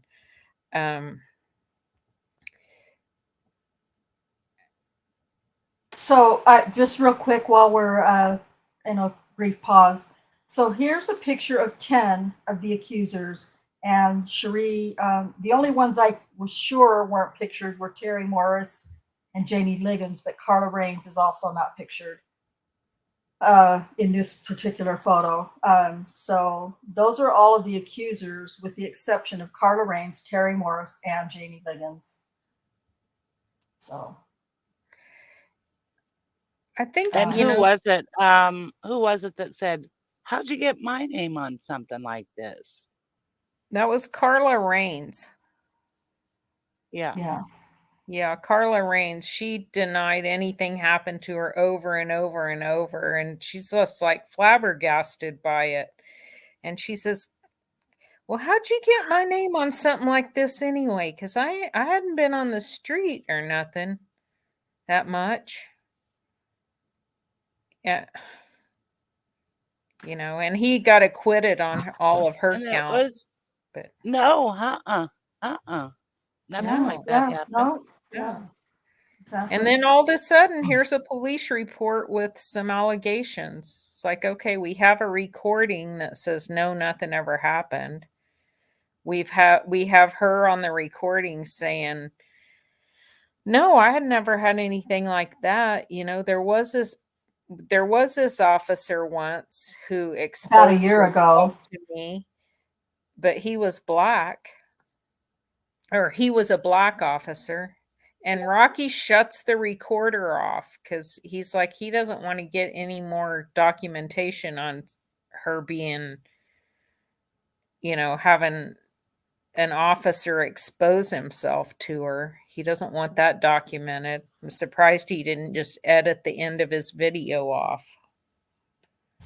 It's not like he ended the interview. He just did really just turn it off.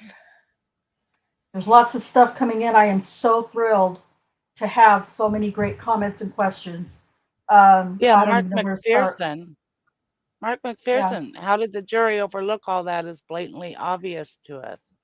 Well, I think it was too much. It has a lot to do with the DNA and Giger saying that it was her vaginal fluid on Daniel's pants, which was a total lie.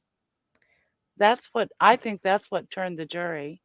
They only convicted him on half of the accusers. I think they were scared too, talked about. Yeah, they've got the protesters outside. They can hear them in the courtroom protesting outside. It's insane. Yeah, it was pretty intimidating at the courthouse, the scene. At one point, the defense asked, the judge kind of stopped and addressed the defense's concern that they were shouting, "Give him life, give him life." And you could hear that it was interrupting the testimony, where it was disruptive to the jury to focus on who was on the stand. But the judge admonished the jurors not to pay any attention to it. Yeah, so that made it all better. So curative action. Yeah. I want to address some stuff in the chat. So Alice says, and some of them in deposition said he never touched me. What the actual fuck? One deposition, and I'll try to find it while everybody's chatting and post the link for you. In one of the depositions by Tabitha Barnes, she claimed that he didn't touch me. She said it 5 times, if I'm not mistaken, when in her initial police report and all of her preliminary and trial testimony, she said that he touched her bare breasts. But then in deposition, she said he didn't touch me. And that was just the one. And then the other one that I'll find the link for, and these are short videos, was Sherry Ellis, and she said she never saw who they accused of raping her until she saw him in court at the trial. It's astounding. It's shocking.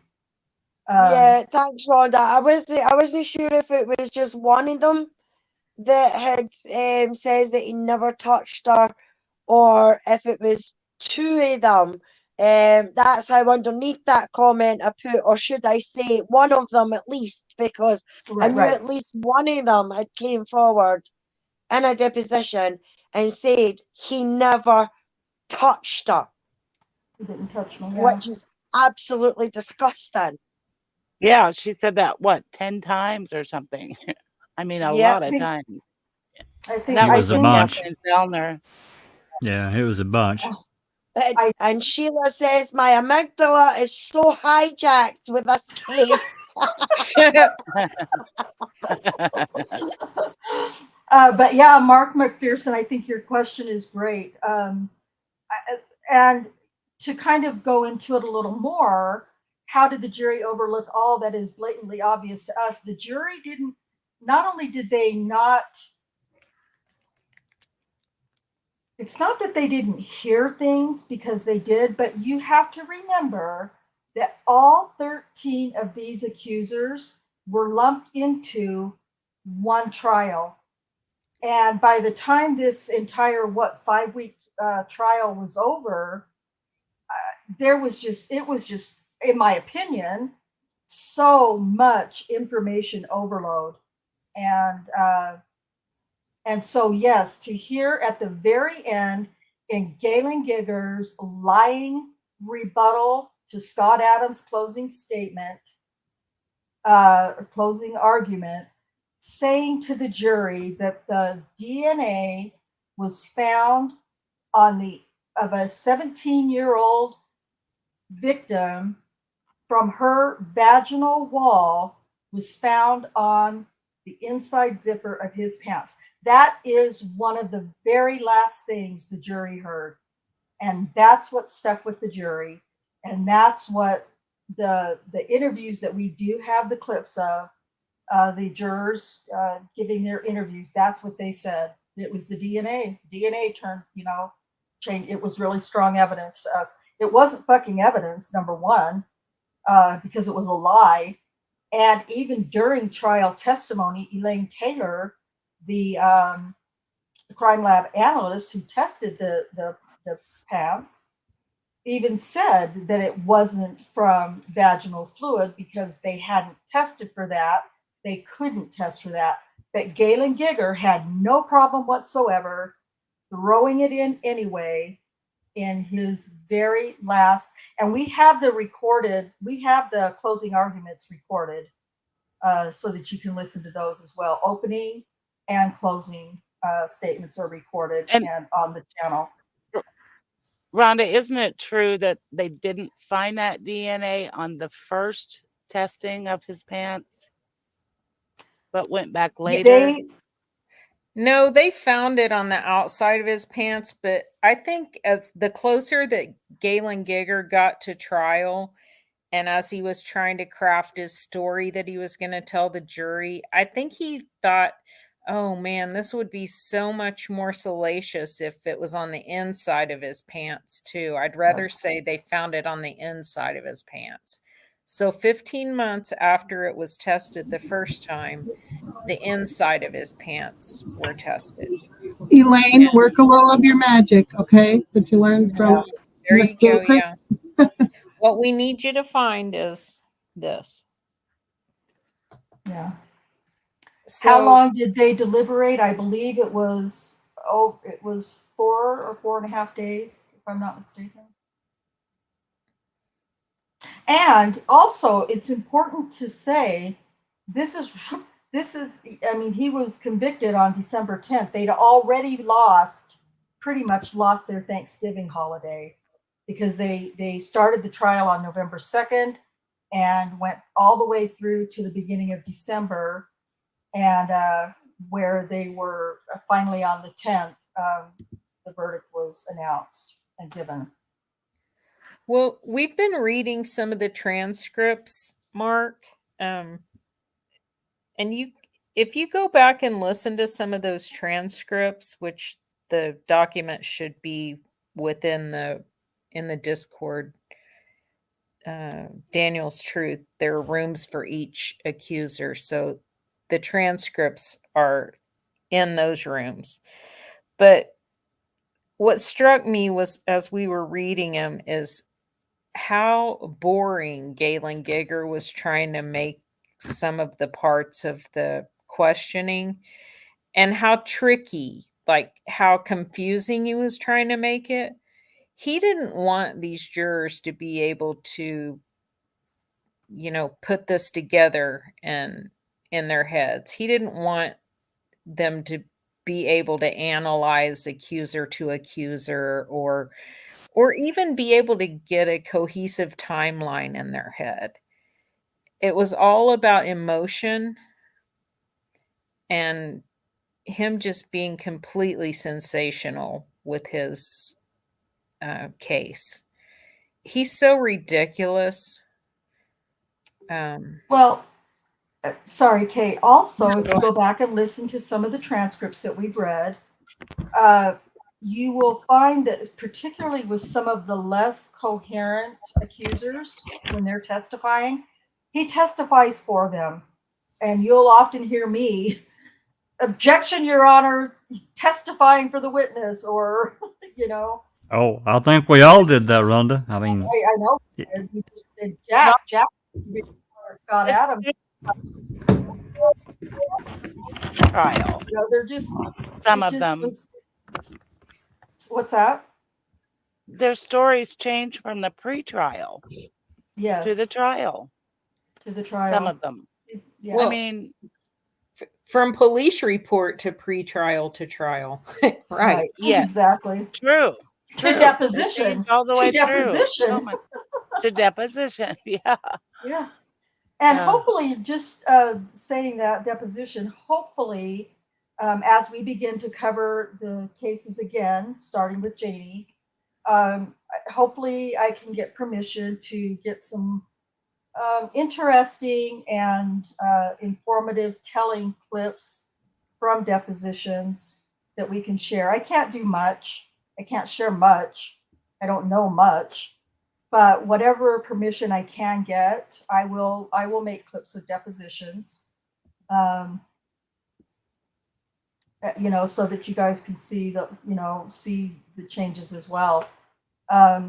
Mark McPherson says this was coordinated from top to bottom and beginning to end. I believe so 100%. The only thing I think would have happened differently is if they could have gotten Adara Gardner, who ended up being the match to the DNA. She, they weren't able to interview her until, was it September? October. Mm-hmm. If they had gotten a hold of her, when they had 5 or 6 accusers and then they found her, there would have been half as many accusers. That's right. Yeah, they were searching for her DNA. Yeah. Yeah, the emails reflect the emails that I think Michelle Malkin got a lot of the emails, but they reflect that these officers were being told, find more victims, because they hadn't found the match to the DNA yet. Get out there and find more victims. They had to find the person who matched the DNA. And instead of being smart enough to say, hey, let's go from the people that he had the most recent contact with and go backwards, they were too dumb to use that tactic. And so they end up not getting a hold of Adara until months later. Literally just before they were getting ready to go to trial, honestly. We've talked about these 2 videos. I'm pretty proud of them. Not to mention the information within them is extremely important. And so for those of you who have not seen these are clips that were made from depositions that were taken when they were preparing for the civil suit against Daniel. So if it's okay with everybody, I'm going to go ahead and play this. First one's 2.5 minutes long, and it's Tabitha Barnes.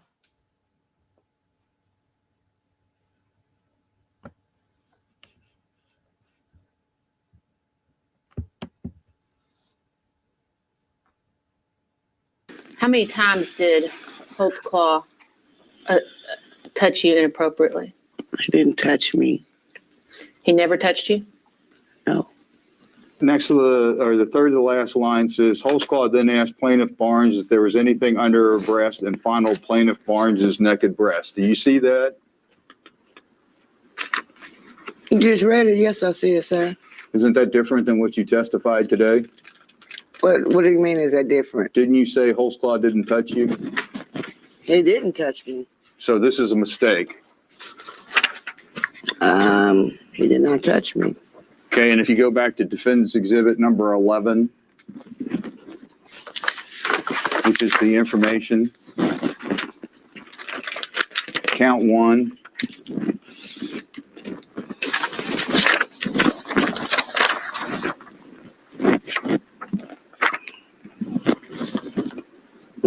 Go ahead. 5 lines from the bottom of count 1, directing TB to expose her breast and then touching her bare breast with his hand without her consent. That's also a mistake. He didn't touch me. Okay. And you understand that Mr. Holtzclaw was convicted of sexual battery on that count as a result of your testimony? Yes. So that would have been a lie? What would have been a lie? The fact that he was charged with touching you? I don't know what he was charged with. I know he was charged with 3 counts of me exposing myself. Okay. Just one further question, Ms. Barnes. You would agree, would you not, that you have to be 100% truthful about what you've told us today for you to prevail in your lawsuit? Yes. Okay. And you've been 100% truthful with us today about everything that you claimed? Yeah, you haven't lied to us, right? No. Everything that I remember is what I remember. That's what I'm telling you.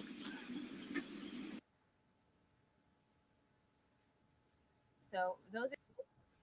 Okay, and yes, for those of you who are familiar, that was Kathleen Zellner's voice that you heard. And then this is the second clip. These were actually released by the family to the news media last year, or was it last year? And so these are clips that were from depositions that were released to the media. And hold on, what am I doing here?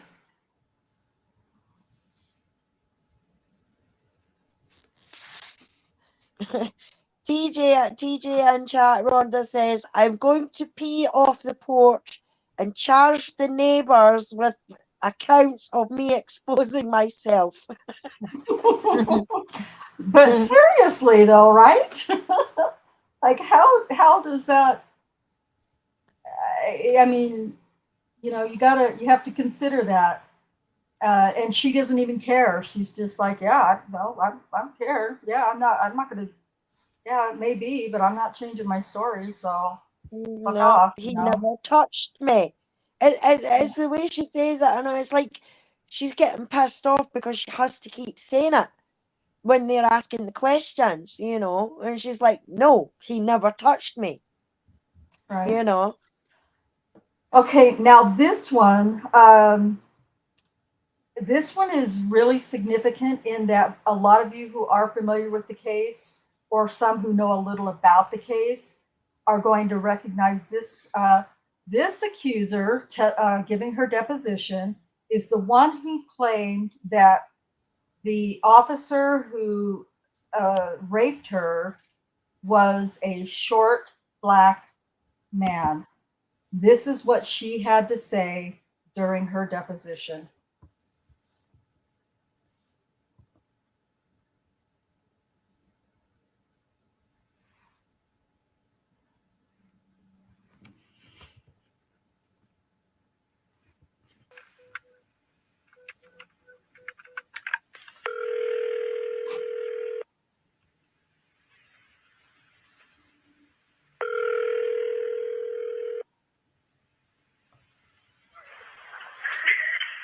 Hello? Is this Sherry? Yes? Sherry, this is Detective Davis. Yes, ma'am? Okay. You sound frantic in your messages. Oh yeah, because I don't know what's going on. It's okay. That's why I've been wanting to find you and just ask you something, okay? Okay. I have received a tip on I work in sex crimes, and I've been working some cases, and I received a tip that you may have been sexually assaulted by a police officer. Yes, I have. But I didn't say anything because I know that I know police department and police say all stick together. Well, we ain't sticking together on this one. Oh, okay. So I would like to interview you. I didn't ever get his badge number. I don't know anything. I was terrified. I just didn't know what was going on because he said I'll do that, or he was going. I don't know. I didn't know whether if I still did it, or is he going to take me to jail or what. He was a black man. Okay. He was in a black and white police car.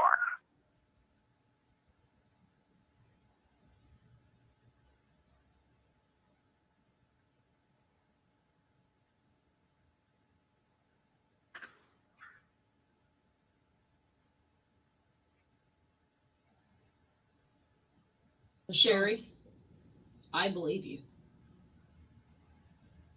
If I didn't believe you, I wouldn't have been calling you, trying to find you. Okay. Let me ask you this. Tell me your description of him. He's black. He's okay. He's black male. Muscular. Muscular. How tall could you tell? You're pretty tall. How tall are you? How tall are you? 5'11". Is he taller than you or shorter than you? Like right here, maybe like that.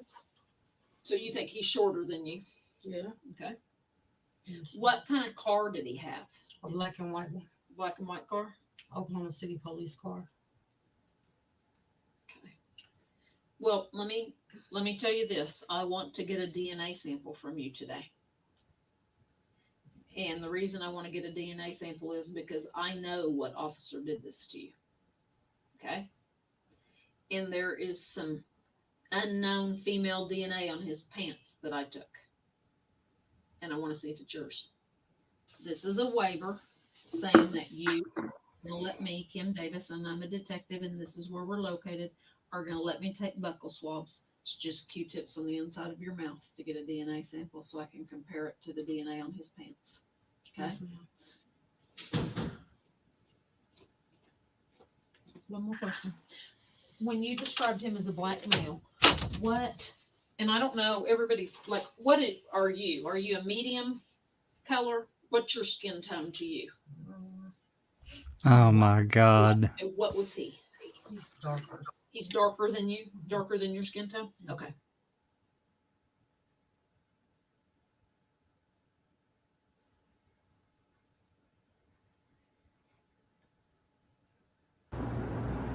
Okay, would you raise your right hand, please?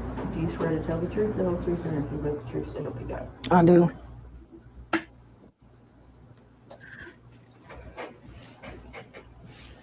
You state your full legal name? Sherry Louise Michelle Smith. Who contacted you? If you Kim recall? Davis. Detective Davis? Yes. Okay. And where did she call you on the phone, or did she meet you in person? She called me on the phone. Okay. And what did you tell her on the phone? She asked me if I had she asked me if I had any problems with the police officer, and I told her yes. Did you meet her in person after the phone call? Yes, sir. And where did that meeting take place? The DA's in that building next to the courthouse. Okay. How tall are you? 5'11". 5'11".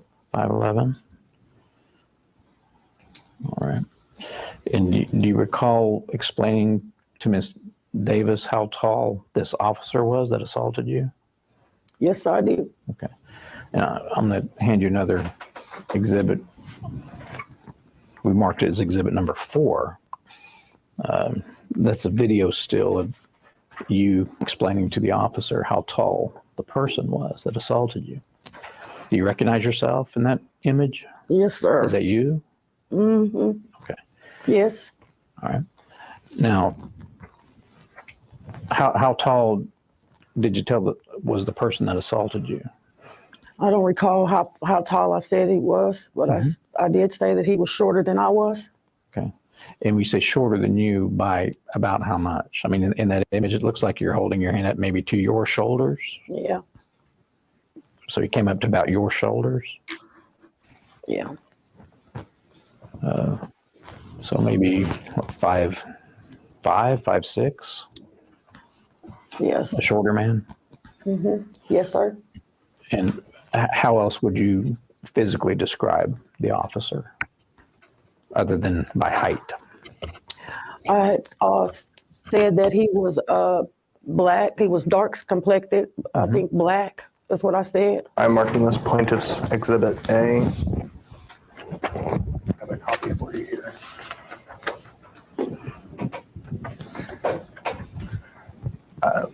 Miss Alice, do you recognize this individual? Yes, I do. Okay. How do you recognize that person?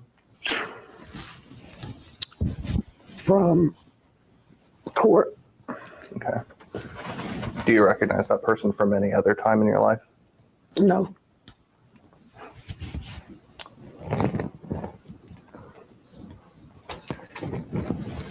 At the time you were at trial, did you believe you had seen that individual before? No. I seen him. It's during trial, that's when I seen him. Okay. Had you had any previous interactions with that man to your knowledge? Not to my knowledge. Besides him. What do you mean? It's besides, you know, I have never seen him but before trial. That's when I finally seen who accused of raping me.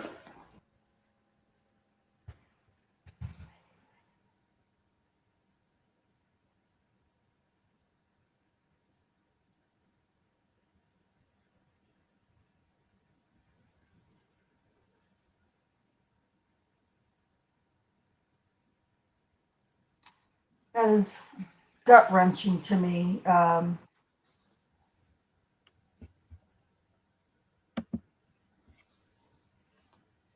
It's, and I think that my opinion, completely speculating, I think that Sherry Ellis is torn up during this part of her deposition.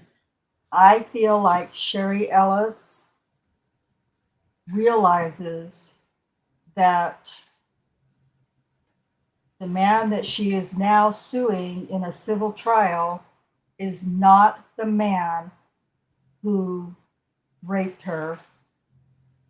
And I think that it's eating her soul.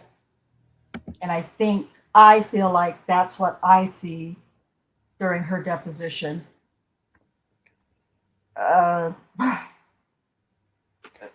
It's just astounding to me, and it's so sobering to hear that and to watch that. It is, but you know, Kim Davis telling her, I know who did this to you. If she really was assaulted, she still had to change her story to match Kim's location and path, which we know didn't happen because Bates debunked the whole Daniel's AVL, even though he drove through the schoolyard after he had an interaction with Sherry. He did not stop where Sherry claims he stopped and raped her. He stopped out in the open, and Sherry wasn't in his car. Right. They departed back on the street. So she still you lied. know, she still had to lie, but I don't know. You know, you have to try to put yourself in the mindset of these women that after they agree to become a part of the case and things start getting twisted, these aren't sophisticated women who, you know, can think, oh, you know, I need to come up against this and tell them, no, that's not where it happened. And maybe, you know, who knows what they're thinking. I don't know what these women could be thinking other than some of them were thinking a payday. Some of them were thinking, I hate the cops. But if the women who had truly been raped by someone, what were they thinking? Were they thinking, well, at least it's probably the same guy, at least they're getting him? Yeah.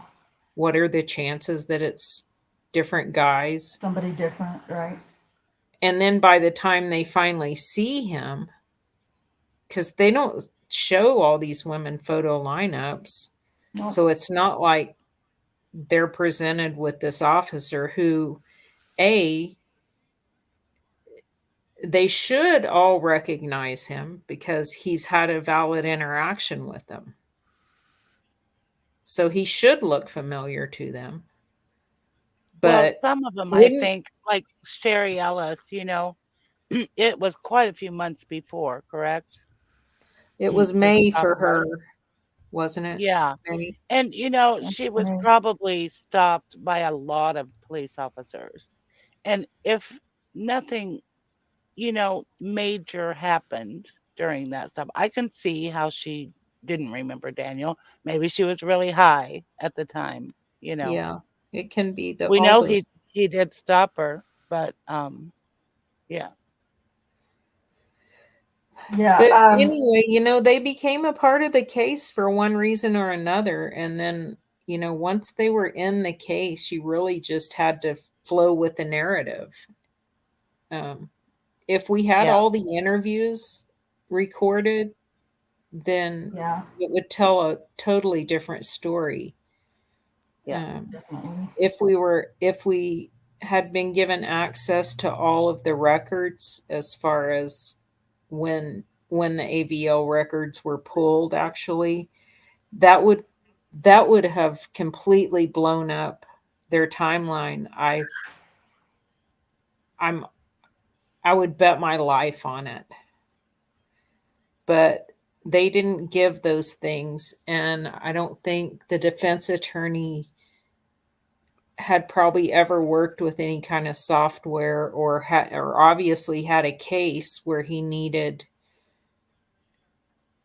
computer records that were like internal admin kind of functions where you could create an audit log of changes or just an audit log of keystrokes so you would know exactly who pulled the AVL at what time.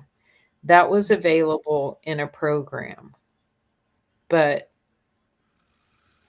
it was, and Scott Adams asked for those things specifically, but he didn't say the word audit log, or he wanted the dates and who pulled those records. And Kim brings this bullshit police report with on a spreadsheet.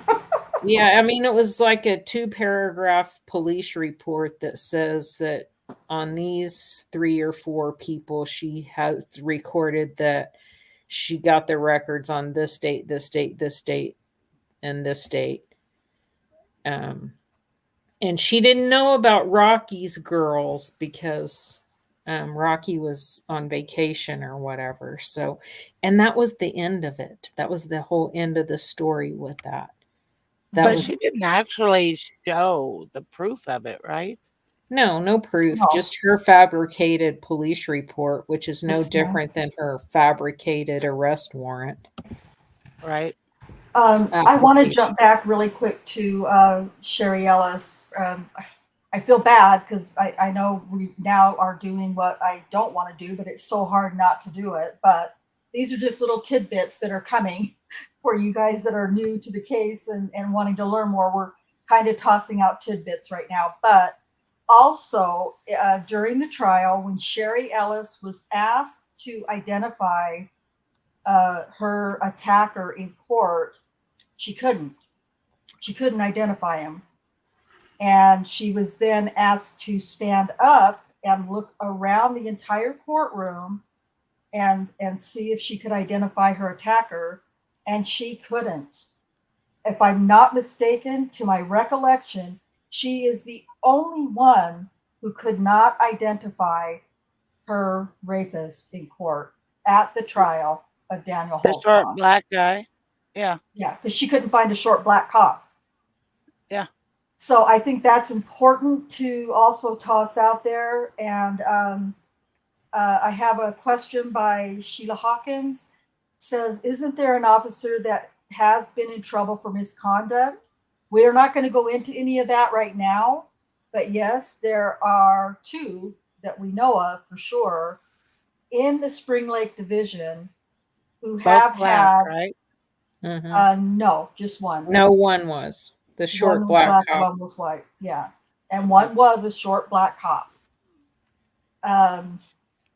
And the other was a white cop, and I've got a very little information on him. His case was, he was actually terminated. I'm not going to go into it. We'll talk about it when we come to it. But there are 2 who were actually talked about, not in the trial, really, but that were, had issues with sexual misconduct. That came out after the fact, after the conviction.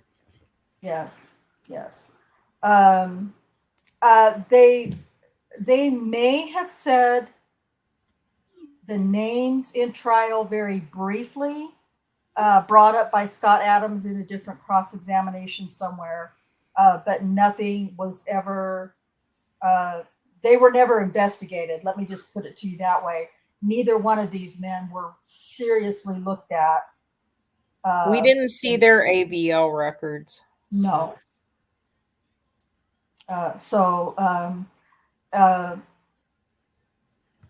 Yeah, well, and I'm sensing some sarcasm, Liam, because with all of the other accusers, when they would be asked to identify the man who assaulted them, they would point out Daniel, and the attorney, the DA would say, okay, if this is the judge and this is this, and are you talking about the man sitting nearest to the judge? And they would say yes, and that was Daniel. And Sherry Ellis is the only one who could not do it. So I think that is so crazy and like this clip says, that at the end of that clip, Daniel was sentenced to 62 years on Sherry Ellis's charges. And it is horrible to me, that it's just, listen, I'm not going to say what anybody else should be thinking or saying, but at the very least, can we agree that if nothing else, Daniel deserves a new trial? I mean, I think he deserves to be exonerated and released personally, but at the very least, there's enough evidence to show that he should at least be granted a new trial, in my opinion. Yeah, they can't find the right person, so just pick any officer, and we'll choose Daniel. Yeah. You know what? It's okay. 62 years, and well, for that one that he didn't touch her, what was it? 32 years, okay? On Tabitha Barnes? No, I don't think so. I can't remember the years on Tabitha Barnes. I think it was like 18 or something. Okay, 18 years. So that one was 18 years where she said he didn't touch her. Yeah, I'd have to verify that, but it's somewhere around that. 62 years is on Sherry Ellis, the one that we just watched, where she didn't even know who Daniel Holtzclaw was. She'd never seen him before trial. And she's the one that said it was a short black man. Yeah, and in my opinion alone, Rhonda, that should mean his case needs re-looked at through the courts, the prosecution, everything. It all needs looked at again, because that man is sitting in jail for, just take the rest of them away, right? He's sitting in jail for 62 years for something he didn't do and somebody he never touched. And she has point blank came out and said, back then and now, it wasn't him. I didn't know him. It wasn't him. Yeah. So in my opinion, it should count for something, right? Yes, exactly. And I believe, and this is just my opinion, but I believe 1,000% Daniel is innocent. 1,000%. And I'm quite happy to say that out loud. Not just the fact that he needs a new trial, it needs looked at and everything like that, but that he is 1,000% innocent of everything that he has been accused of and has been sentenced for. Amen. I agree. Thank you for Rhonda, saying that. Yes. do you have a short clip of oh God, I can never get the name straight, but the one that said from the hospital, even if he didn't rape nobody or anything. I do. If you guys want to chat for a couple of minutes while I locate it. The one we've been covering. What's her name? Shardarian Hill. Thank you. So let's see.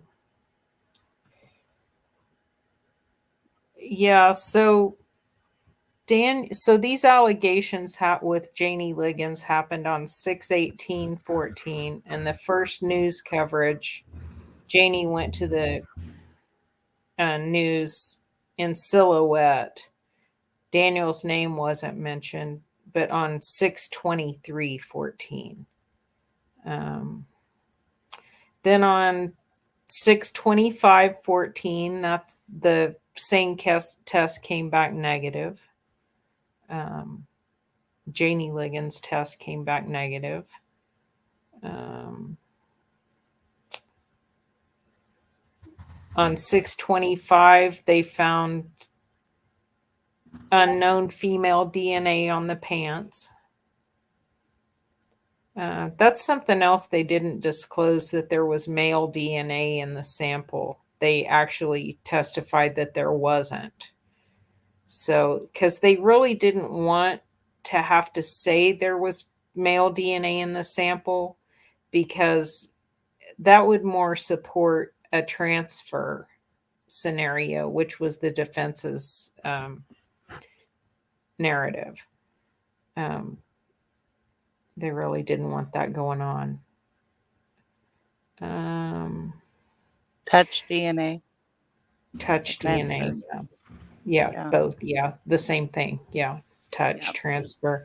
Yeah, see, the detectives were so dumb, or they're just lying. I think they're just dumb. Good evidence.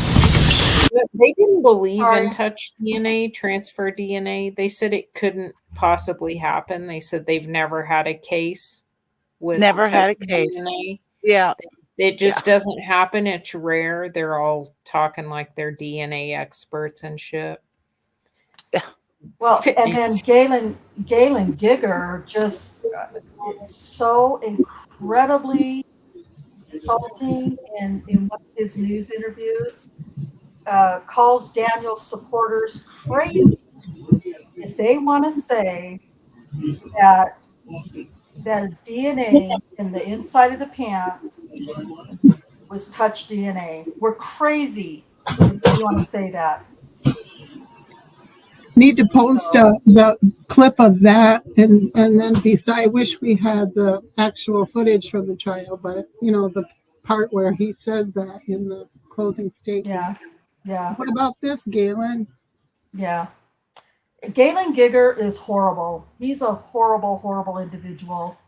On the community page, I'm going to, in the next few days, post some flyers that I made last year, mostly regarding Adara and Galen Gigger, but just some things that have been out there for a while, but I think just it's time that we see them again. So, okay. I'm trying to see. I need to organize my, well, I have one, but I need to, So, OCPD, the detectives. I'm the door. You're the door? Yeah, I'm so sorry. That's what happens when you don't preload this shit.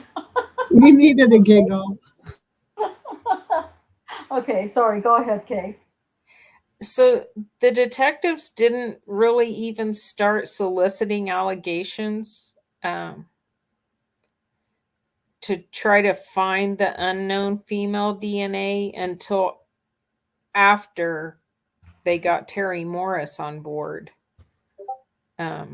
A little bit after that, because they contact or they solicit allegations on Kayla Lyles on July 23rd, Sherry Ellis on August 1st.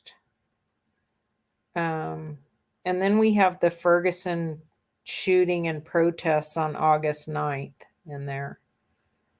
And then Florine Mathis on August 13th. Tabitha Barnes on August 14th. Carla Johnson also on August 14th, but wasn't she in jail too? Who? Carla Johnson, was she in jail when they interviewed her? I don't think so. I don't think so.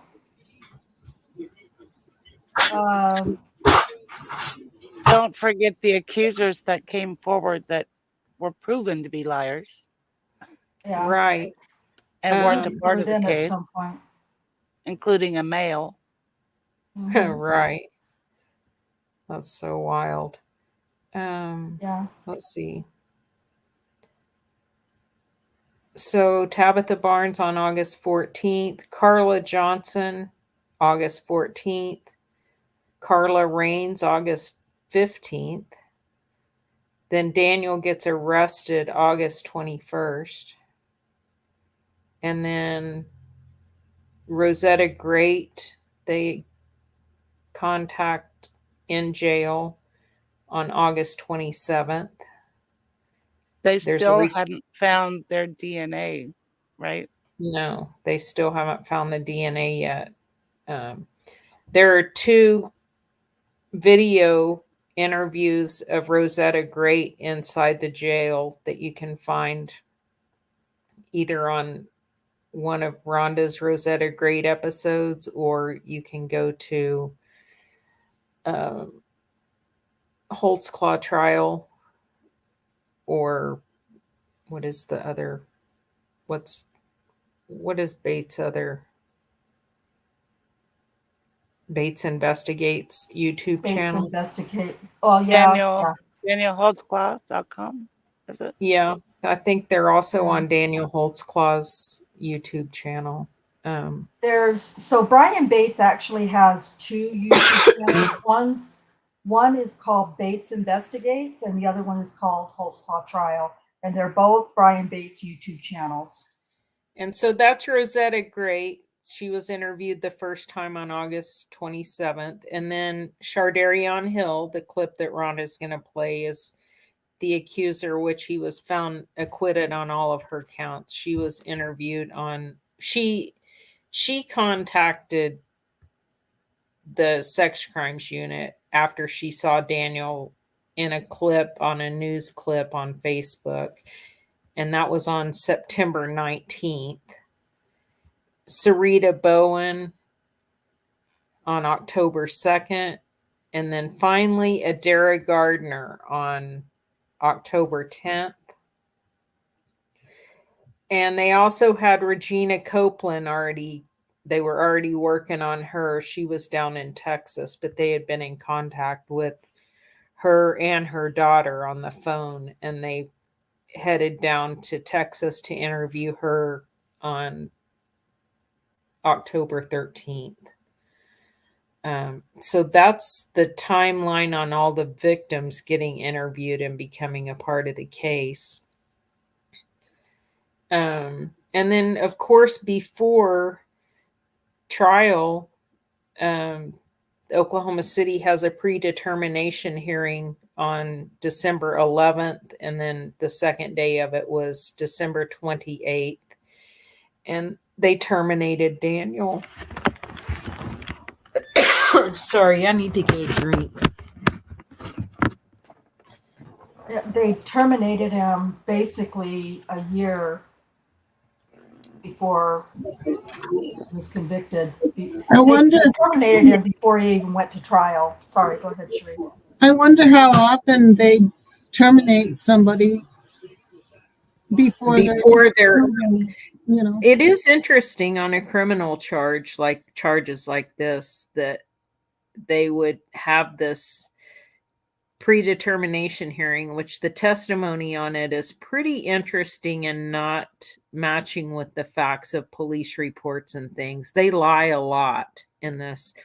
And Daniel was there, but he had to remain silent because he hadn't been to trial yet, and anything he would say would have been used against him in trial, which he should have.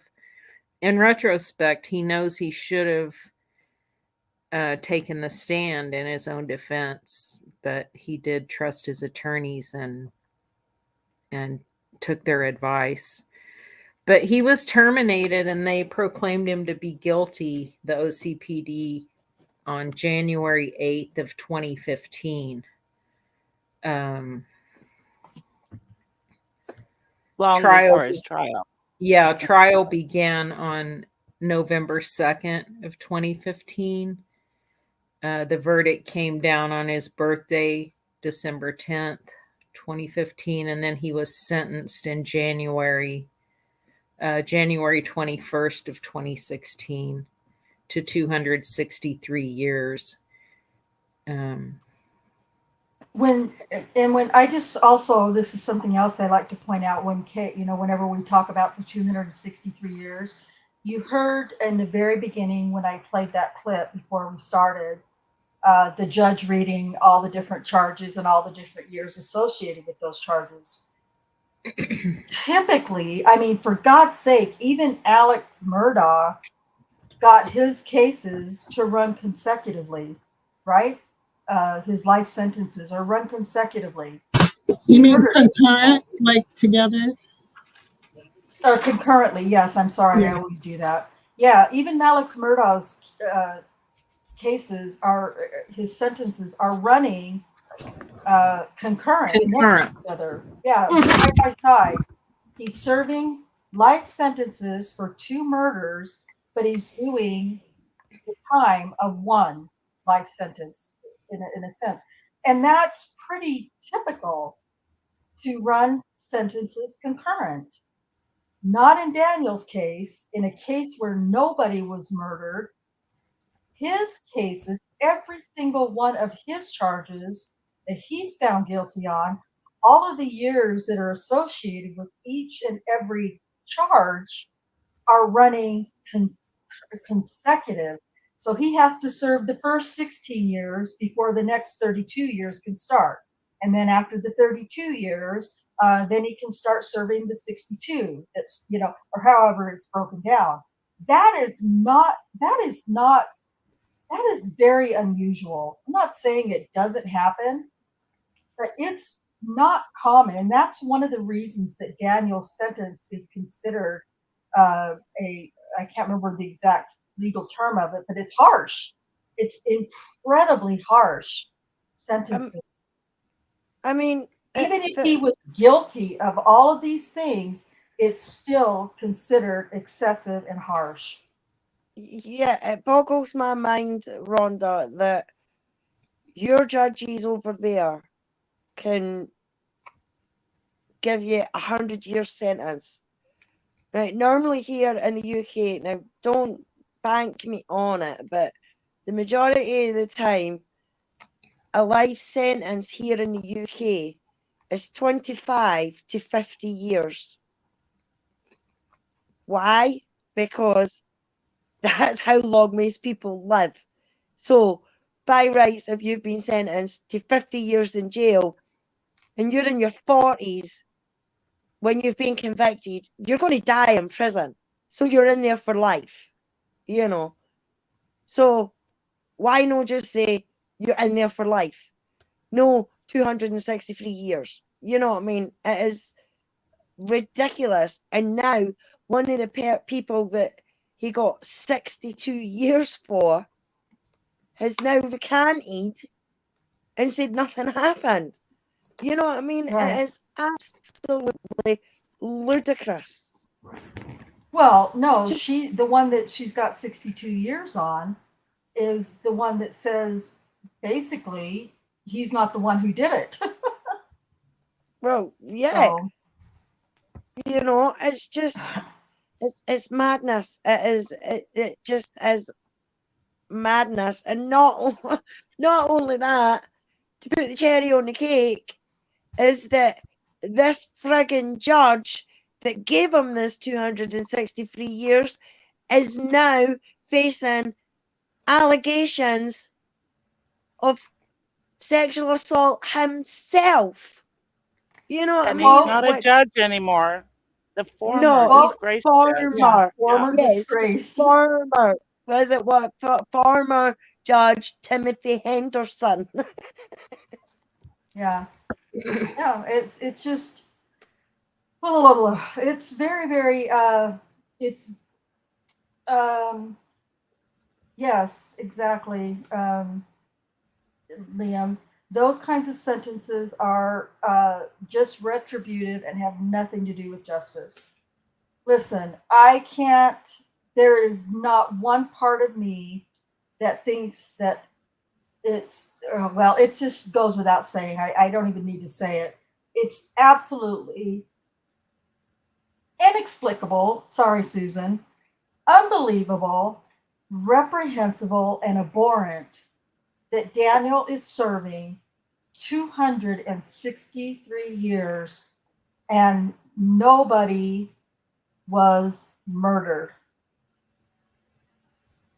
No child was assaulted or abused or molested or harmed. Nobody was raped by him. Yeah, well, yes. Nobody was raped. I mean, let's go with the, I believe 100% in his 100% innocence.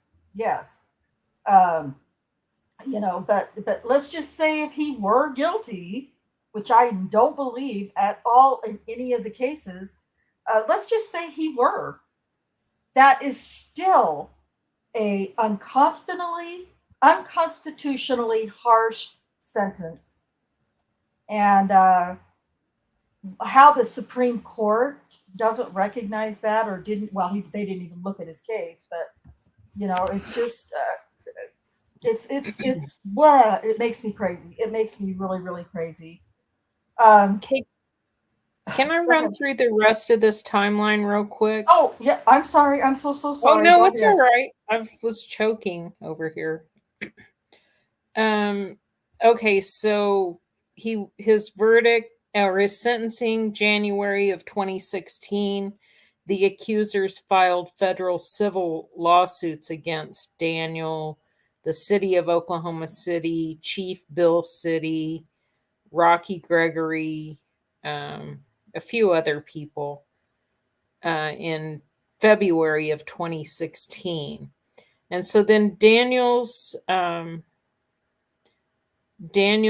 ended up, after the trial, he ended up with court appointed counsel.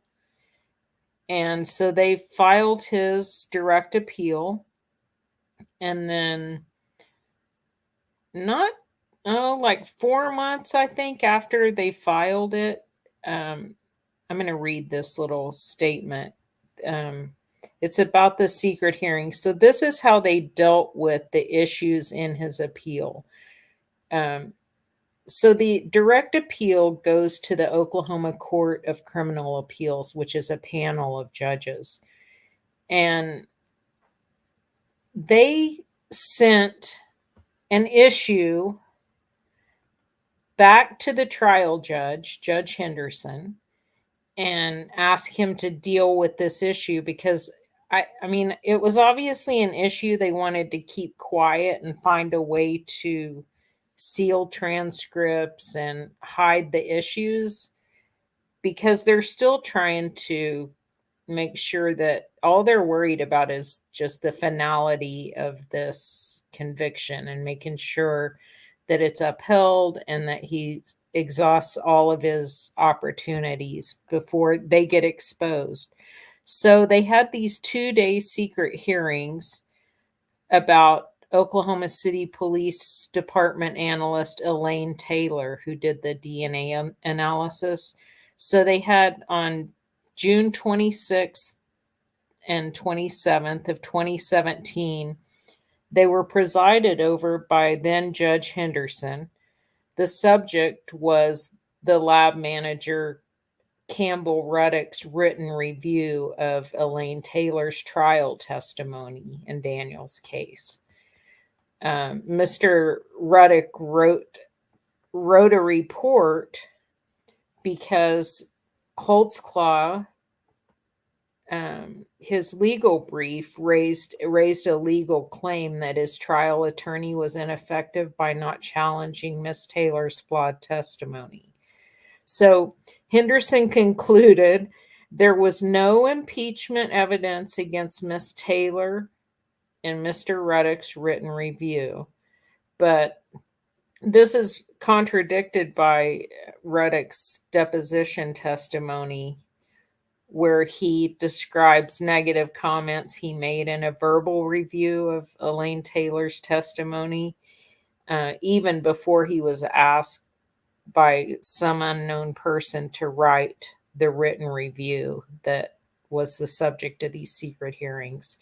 Judge Henderson also concluded that Mr. Ruddock's written review was part of Miss Taylor's personnel file, and therefore the city of Oklahoma City was the only entity with authority to release the written review to the public. Henderson's ruling ignored that the city of Oklahoma City had already shared the written review with outside entities such as the Oklahoma County District Attorney's Office and the Attorney General's Office. And so these 2-day hearings were conducted with, without Daniel or his counsel present. So, and they called him a personnel issue, which is why the transcripts were sealed and why, people weren't allowed to attend. It was a closed hearing.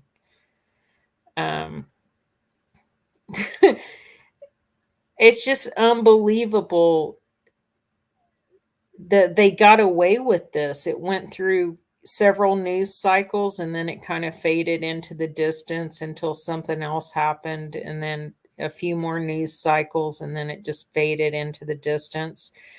But you would think in the United States of America, when you hear that someone's direct appeal got manipulated by a judge in a closed court without him or his counsel being able to be present, even though the district attorney's office people were present, that would deserve a Supreme Court look, but it didn't. Not only were they not allowed to be present, but Daniel and his attorney were not even noted. They didn't even know about it until it hit the news, as far as when I recall that they learned about it. They didn't even know about it until it was in the news. So not only were they not allowed to attend, they didn't even know about it. Sorry. Right. And then when they filed a motion that it was unfair and all this, the judge's ruling was that although Mr. Holtzclaw and his counsel should have been able to attend, we found nothing that was exculpatory for Mr. Holtzclaw, which ends up being a lie once you depose Campbell Ruddock, the lab manager, and find out what the secret hearings were about. It was a lie, but all of this stuff, all these transcripts are still sealed. Parts of them had been heavily redacted. Parts, his court-appointed attorney that did the direct appeal, he was allowed to come and stand there and read them. I think it took him 2 different days. He had to come back to finish reading them. But his current trial counsel his current counsel has he's not been able to read them. They're still sealed. So that's some crazy town. Rhonda has a really great compilation video of all of the news stories, talking about the secret hearings and how they were handled and just that whole shit show. That's one of the better montages for sure. So then Daniel's appeal is so Henderson handles these issues, sends it back to the Oklahoma Court of Criminal Appeals. They sit on this. So I told you these secret hearings. He filed his direct appeal in February. They had these hearings in June of 2017. And they did not give him a decision. They did not deny, or his appeal was denied, actually. They upheld the court's verdict, the court's decision. Denied his appeal 8/1/2019. So from February of 2017 to August of 2019 is how long they made him wait for an answer. Immediately, they started working on a petition for writ of certiorari, which his current counsel filed before the United States Supreme Court. That was filed in December 30th of 2019. So just a few months after the Court of Criminal Appeals denied his direct appeal. And it didn't take the court that long to decline to hear it. So they say petition for writ of certiorari denied by the U.S. Supreme Court, March 9th, 2020. What it really means is that they declined to even take a look at it, which sucks because Rodney Reed from Texas, he's a wrongfully convicted guy from Texas. He had something before the court at that very same time. And I know that the Supreme Court sometimes bundles like issues, and I so hoped that they would take all the wrongful conviction cases, issues, or at least those two, and would have pulled him aside to hear him at a different time. But that didn't happen. Let's see. Then the accusers abandoned their federal lawsuit against Daniel. So that civil suit was going on for years and had a ton of people putting a lot of hours of research and work into it. And it was about to go to trial, and they dismissed Daniel from the case. September 26, 2022. That's kind of the end of my timeline here that I have. But they granted summary judgment to the city, right? The judge ruled in favor of the city of Oklahoma City, Bill City, and Rocky Gregory, granting their motions for summary judgment against the plaintiffs. The plaintiffs, except for Sherry Ellis and Carla Raines, appealed the judgment in favor of the city by filing their appeal before the 10th Circuit U.S. Court of Appeals.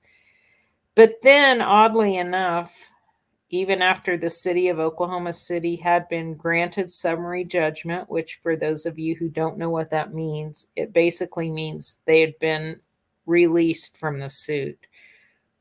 No financial responsibility.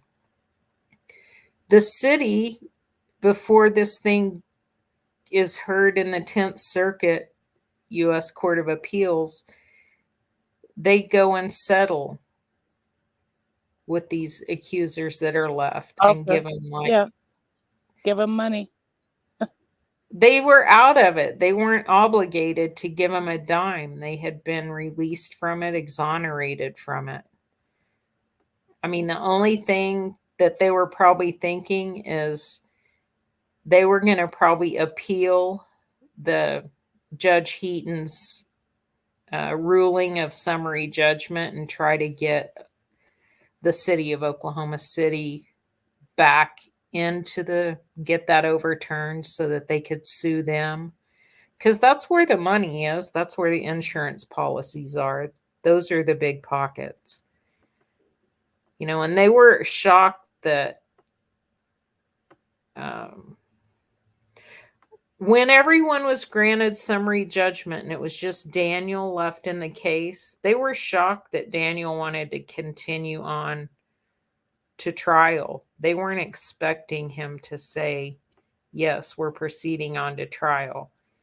He wanted discovery. Well, yeah. Right.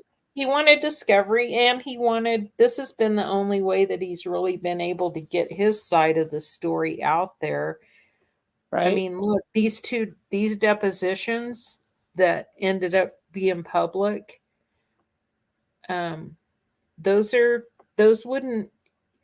we wouldn't have those if not for him getting the civil suit filed against him and being able to ask these accusers anything. And I mean, this is just my opinion. Just what you're saying, that the city were exonerated, but they paid out anyway. Mm-hmm. To me, see, Liam, great minds think alike. Hush money. That was hush money.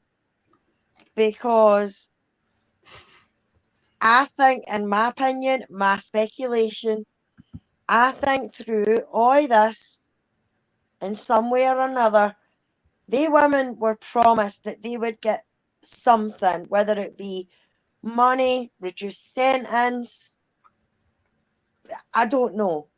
But when they then realised that they weren't going to get a penny with the city and all the rest of them being exonerated, I think the city has thought, oh no, wait a minute, they can open their mouth and they can say stuff that we don't want them to say.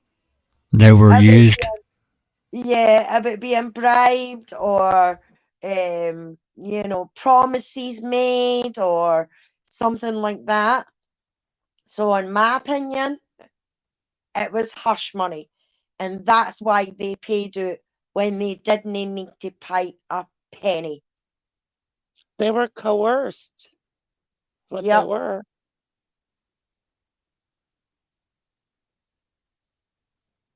I also, the settlement wasn't a lot of money. And our lawyer friend, Travis, actually did the math for us, I don't know, sometime earlier this year. And his estimation, and I wish I could remember the amount that he said, but I feel like what he said was somewhere around $500 each. I thought it was $15,000 each. Well, not by the time when Travis figured it out, not by the time all the fees and everything were taken out and oh, good Lord. Dispersed and costs and attorneys contingency fees were paid and all that. I don't remember what it was, but about $15,000 was what each of them were to. If you divided the total amount, which was $166,800 or something like that, and divided it by the 9, I think worked out to something close to the 15,000. That could work out to be a lot of money, a lump sum like that. It's not a lot to some people, but to others, it is a lot.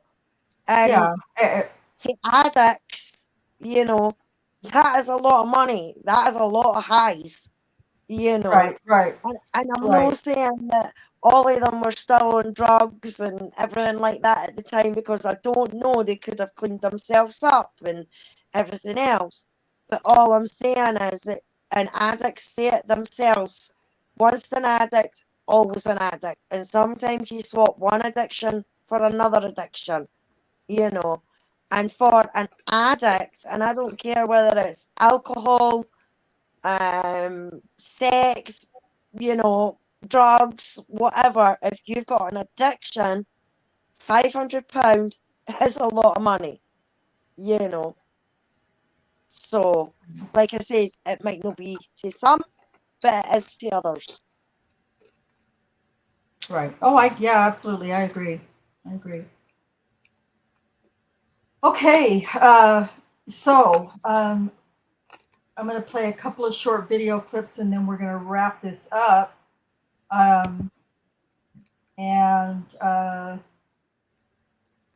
don't know if my panel wants to spend another week on kind of covering just tidbits of the different cases, or if we're just going to go ahead and start with Janie Liggins. I think that was a really good overview. I think so. Of the case, yeah. Yeah, I feel like, yeah, a great overview. That's a good way to put it. And to give too many more bits and pieces of other parts of the cases of different accusers, I think starts the confusion. So, you know, what Kay has shared and you know what, and I will also tell you that I will probably continue to use clips from Brian Bates because he is the master. I mean, he has, up to Shardarian Hill's case, he has, you know, the commentary and the knowledge behind, you know, what the way he breaks down each of the cases is extremely helpful. So yeah, but not only at that, Rhonda, it helps that he was actually part of Daniel's legal team in the beginning, you know. Right. So he's seen everything. He's seen the interviews, he's seen the police reports, he's seen the documentation. He was probably even at trial, you know, and doing investigations, looking into things and everything like that. So he is, you know, they say go to the source. Well, he is the source because he was there. He was involved. So there's no one better, really, apart from Daniel and the lawyer that he had at the time to get that information from, because they were there, you know, they experienced all of it. Right. No, exactly. Yeah, so we do rely on a lot of what Brian Bates shares and, or, you know, what Brian Bates has in his podcasts, because I trust it explicitly. Is that the right word? And so, you know, we'll use that, but, you know, also any documents and transcripts that we've managed to get, you know, since then, since Bates's involvement, you know, that we can get our hands on, we will also share that as well. So, so I think it was Susan that asked that I share this clip. Now, this looks funky because I was trying to make a short out of it and I was completely unsuccessful. I'll get it figured out eventually, but this is what my attempt was. So pardon how it looks. This is good evidence. Well, you tell me. I think so, because I mean, y'all, even if he didn't even rape nobody or nothing, he's been in contact with people that he arrested. And yeah, there's that one. And then, I mean, Shardarian Hill has nothing to do with, well, directly with Janie Liggins, but this one has given us, been good for a chuckle for several weeks now. So we're just going to share it as well because why the fuck not?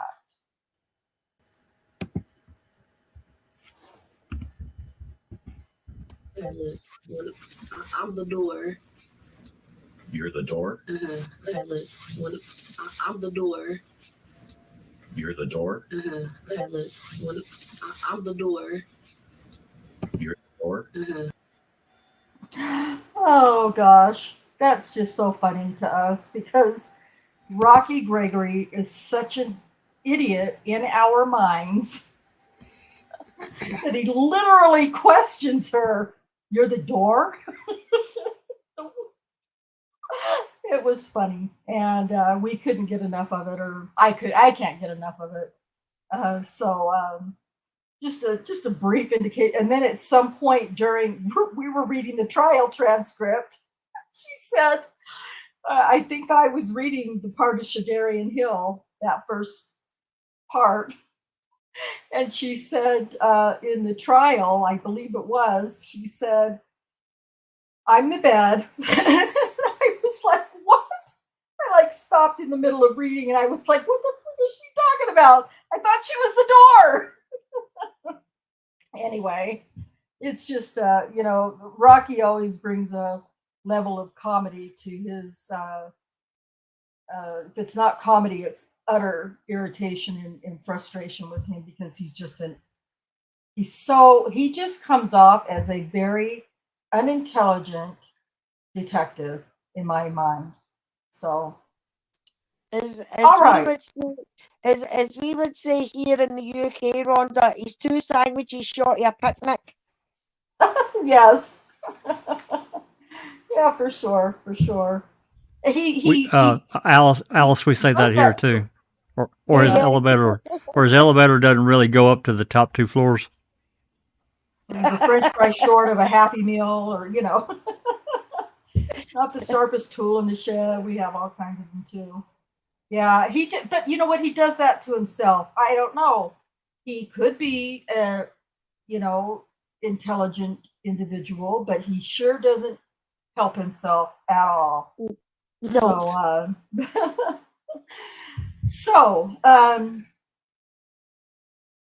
Any questions? Let me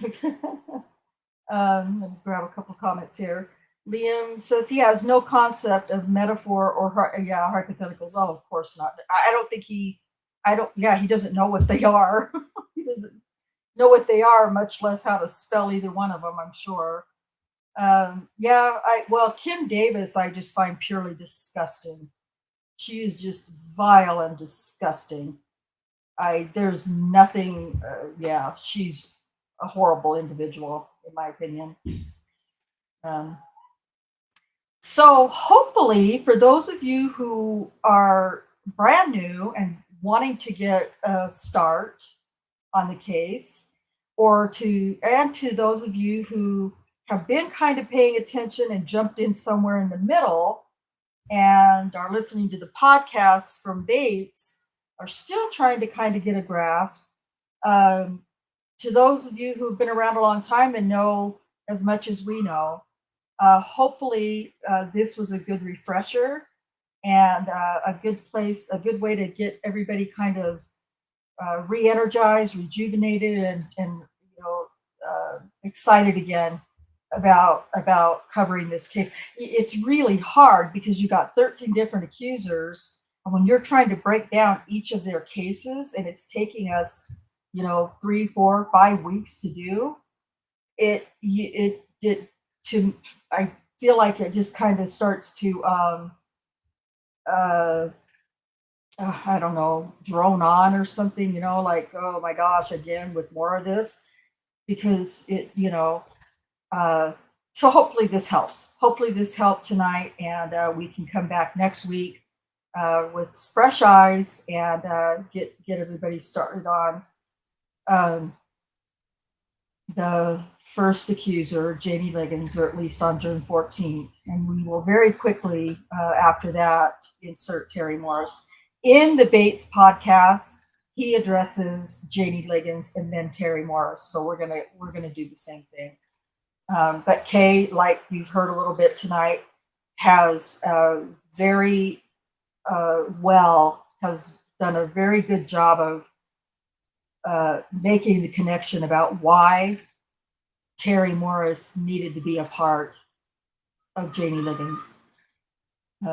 Might not make sense now, but the way Kay explains it and breaks it down, it makes perfect sense. So Sheila says, I'm in the middle of great information. Oh, hopefully you mean from us. Yeah, she means that she's came in the middle. She started coming in onto the channel in the middle, so she wasn't sure. And she says it's great information that we've given tonight. Gotcha. Thank you, Alice. I need pictures. Thank you so much. All right, so we're gonna wrap it up. I want to give everybody an opportunity to make some comments before we get out of here, because I know everybody's tired and hungry. And so we'll start with Jack. What you got? Well, I do have something to, admit. I'm not really hungry because I ate while we were listening to I clips know. and stuff. You ate. You were definitely silent. Yeah, I was pretty hungry. But yeah, a really good introduction for people that are unfamiliar with, some of the case elements. There's definitely a lot more in it, and it's, if you're just familiar with headlines and that kind of thing, you're missing a lot. Got to watch Daniel in the Den. Certainly listen to, on Rhonda's channel, because she, her and Kay and Sheree and others go in deep. That's behind the scenes of things that you didn't understand of what happened in this trial. It was horrible. And then finally, of course, Brian Bates' podcast. You definitely need to check them out if you want to know more, because it was my fault that I introduced Rhonda to Daniel in the Den to Rhonda long ago. Yep. And she watched it and she was immediately hooked. Yeah. I knew what my calling was at that almost immediately. Absolutely. Yeah. Well, if it hadn't been for the Avery Dassey case, this very one could be mine as well, no doubt. There's just so much wrong with it. It's hard to even know where to start, except for at the beginning, and then just start numbering things. It's like, how did that happen? And then, reading through the transcripts now, that we've been doing the last several months, and how much basically Galen Giggler led. He led so many witnesses. It was crazy. It was like he's testifying for them. And Scott Adams, most of the time, just didn't say a damn thing. I'm like, dude, what are you doing? I don't know. Maybe he just was overwhelmed and thought, man, I got to go through this 13 times. He's going to do this, and I'm going to be sick by the time I get. But to me, it doesn't matter. If you keep doing it, if you do it in the beginning and force him to change tact and make the person testify, that would have ended, because he could have come up on the third or fourth one and said, look, Judge, I'm getting tired of telling this guy to quit leading the witness. Can you tell him to stop so we can proceed with the trial and let them testify? That never happened. So anyway, good stuff. I'm going to let Alice give her closing comments. Thanks, everybody, for coming, and thanks to the panel. Thank you, Jack. And there we go. All right. Alice, what you got? Well, it's a great podcast, Rhonda. I think it was a great idea to go back and recap, and the way Kay laid out the timeline like she has from beginning right up to date to where he sort of is now, I think has been brilliant for people who, like you say, have came in the middle of us, doing these podcasts and everything like that. Just everything that Jack says, please, share, go and listen to the podcast, everything like that. Do the YouTube thing for Rhonda as well. Like, share, subscribe, tell your friends. More people that know about Daniel's case, the better. And right now, out there, this is the only channel that I've seen that has got factual information and people that know what they're actually talking about. So I would recommend it to anybody. So please do the same. And thanks to everyone in chat, and thanks to Rhonda for having me back on panel. Well, thank you very much, Alice, for always being supportive. We really appreciate it. And Susan. Yeah. Like I said, I think that was a really good overview, Rhonda, especially for people that are unfamiliar. And I just want to say thank you to all the people that are here listening to this. I know Daniel's grateful for that. I know his family is grateful for that.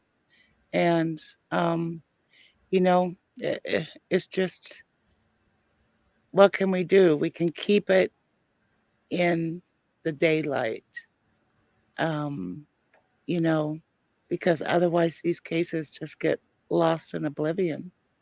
And it's just so important. It's just, you know, it's frustrating. It's frustrating that we can't do more, but, you know, do what we can. So thank you, everybody. Thank you, Susan. I 100% concur with everything you said. And Cherie, I don't recall.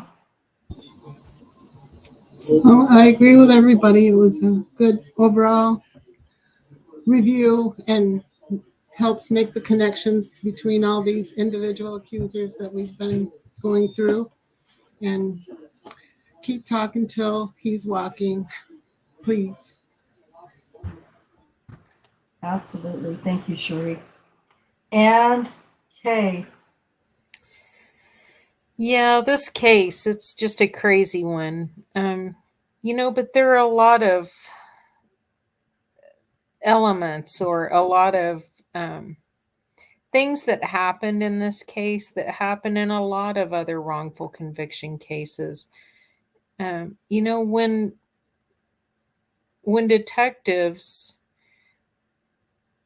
stop following facts in search of the truth and start doing things like, you know, presuming someone is guilty, helping inflame the media by releasing, you know, like Prater was releasing tidbits to the media to keep them going. That was the district attorney at the time. We had flawed forensic DNA analysis and a biased police investigation. We had ineffective trial counsel. You know, a biggie, we had prosecutorial misconduct. And it's just too bad that I don't know. Someone wrote about Daniel's case. They said that the tragedy of Daniel's case is that our society's noblest goals to end racism, sexism, and police brutality cause people to convict an innocent man. You know, basically believing that Daniel was guilty after an allegation filled with contradictions and unsupported by negative SANE kit tests. The biased police department investigators ignoring evidence of his innocence, and then crafting a case to match their false narrative, and encouraging and soliciting and procuring additional wrongful allegations to pin them all on Daniel. I mean, the piling on that happened with this case, it's sickening to look at, and it's sickening when you hear the detectives giving you a little bit of insight as to, you know, the way they think and the way their investigative minds work. You know, when there's one, we don't always get things done, but with 13 and their narrative's the same, their MO's the same, then you can get something done. Yeah, you mean, what does that translate to? Let's pile a bunch of shit on this guy and see what sticks. Something's got to stick. And he was convicted on 18 of 36 charges. and sentenced to 263 years in prison, and that sucks. Anyway, I think it was a good show tonight, so hopefully it'll be valuable for people who want to dip their toes into the case and kind of get a feeling. We had a bunch of good questions in the chat tonight that made the conversation even more informative for people who are just getting involved. So ready to put it in the can and get on to the next one. Yeah, definitely. Yeah, it was. And I listen to you, those of you who are in the chat. You guys don't know how much more, I don't know what the word is, but how easy it is to be interactive with you when you're asking questions and making comments about the content, especially asking questions. If you don't ask the questions, the answer might not ever be given. It might be a question that somebody's never even thought of before. And so it's, I feel like it's your contribution from the chat is probably, to me, the most important thing of doing this every week. Trying to answer your questions or finding the answer for you if we don't know it right offhand, keeping you engaged so that you want to continue to engage with the case is very critical for me, for all of us on the panel. So, please keep coming with your questions. And, if you know anybody else who you think might be interested in a case that's so complex and so twisted and so dirty, please, share this with them. There's never enough support anywhere from anyone. So, and just another reminder, if you're interested in sharing a picture or a avatar and your name for me to put on a collage for a card for Daniel for Christmas, I would love for you to get in touch with us either on the Discord, or I'm going to put my email address in the chat right now, and you can also email to me if you want it to be, or you can DM me on Discord too, or you could email it to me private as well. And so I want to grab a couple of comments here really quick. TJ, thank you. Sheila says, ouch. Where did she say that? Ouch. Okay, so true. Liam, remember, 13 don't come forward. The detectives track down a lot of people to find most of the finalists. Yes, absolutely. 13 more, then why not join the party unless it didn't happen? Ah, interesting. There's my email address, or we've put the Discord channel link in the chat a couple of times. So you can also join us on Discord and or contact me through DM on Discord. All those will work. So we will be back next week, next Thursday at 5 p.m. Central, and we will begin the Jamie Liggins story, and hopefully get you hooked even more. If what we've told you tonight about Liggins' case doesn't already have you hooked, we'll get you next week. So to everybody on the panel, thank you guys all so much for everything you contribute and for your support. And everybody in the chat, thank you for showing up and asking the questions and being a part of a support team for somebody who was tragically wronged in the criminal injustice system. Until next time, peace out.